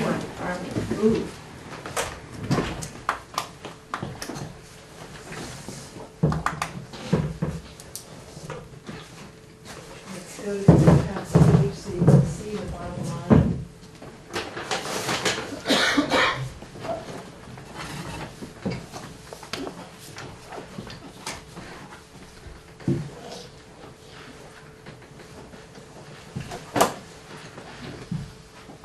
Of all of our budget that we just presented to you, I wanted to make sure that folks knew what the bottom line was and the difference in the budget for both percentage and the tax rate.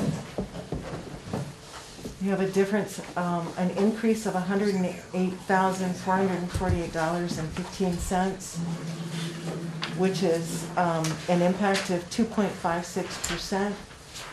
That will change your tax rate. Your tax rate right now, based on a $321 million grand list, is 1.3184. This would change that, assuming everything stays the same, to 1.3525. Can you say that last number again? 1.3525. So we were impressed with the work that our department heads put into that, because as you saw, each individual department went up more than we're comfortable with, and when we put the numbers down matched with our revenue, we were quite pleased to see that we could keep this below 3%, particularly when costs are going just in a very unpredictable direction for equipment, utilities, insurance, salaries, because of our unknowns with our 2 contract negotiations. And we hope this brings a sense of comfort when you look at the bottom line.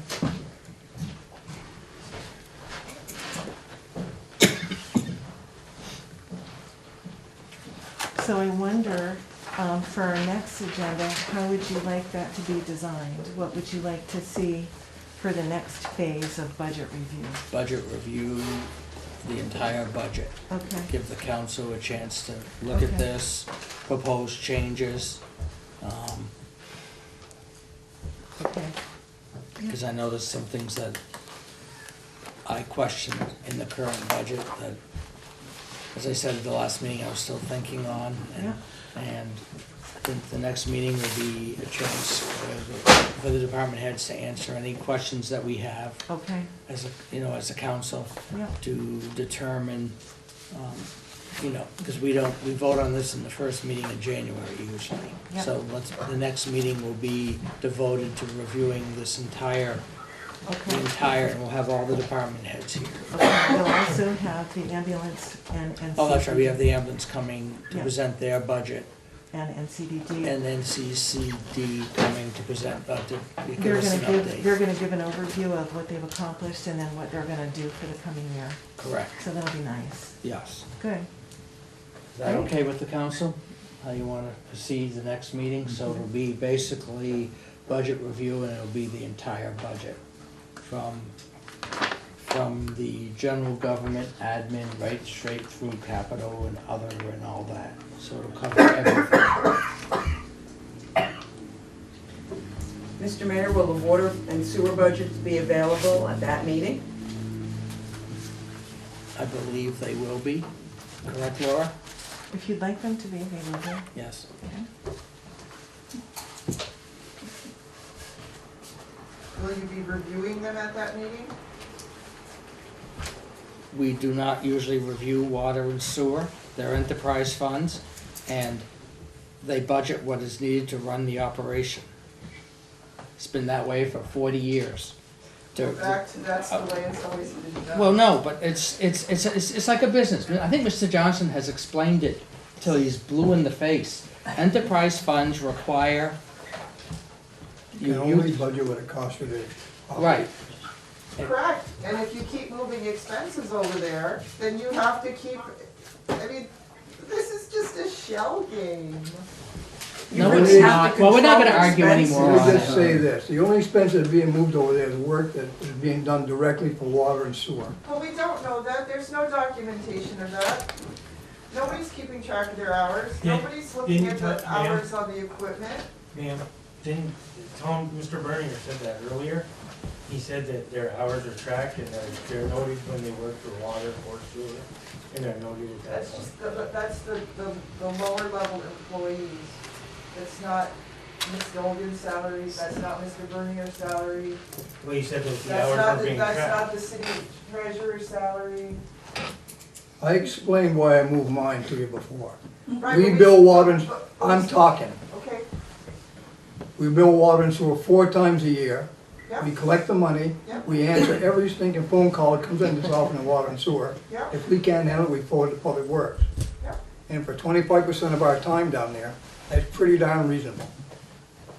It should be 35 or 40%, but it's 25. but we don't know that, because right now. You know it because I'm telling you that. But the public records document that Ms. Dolgan produced showed that you're already at 23. You told us last meeting you're at 15. That was last year. We found out it's not enough. We put more than 15% in the water and sewer. You told That's us why at it's the last 25 meeting now. that you were currently at 15. I told you this Point of before, and I'm order. not telling it again. Can we do point of order, please? Can you bring it back? All right, we're moving on. Mr. Johnson, new business. Mr. Wilson? I don't have any new business. Yeah, I just wanted to say I did end up down at Parmelo Park for the tree lighting, and that was a nice little festive stuff despite the rain. There were a lot of people there. I declined the offer to ask Santa for something because I knew he couldn't deliver, so I spared myself the embarrassment. I also would like to just say that I'm glad to see there's so many people interested in what the city council is doing and what's going on.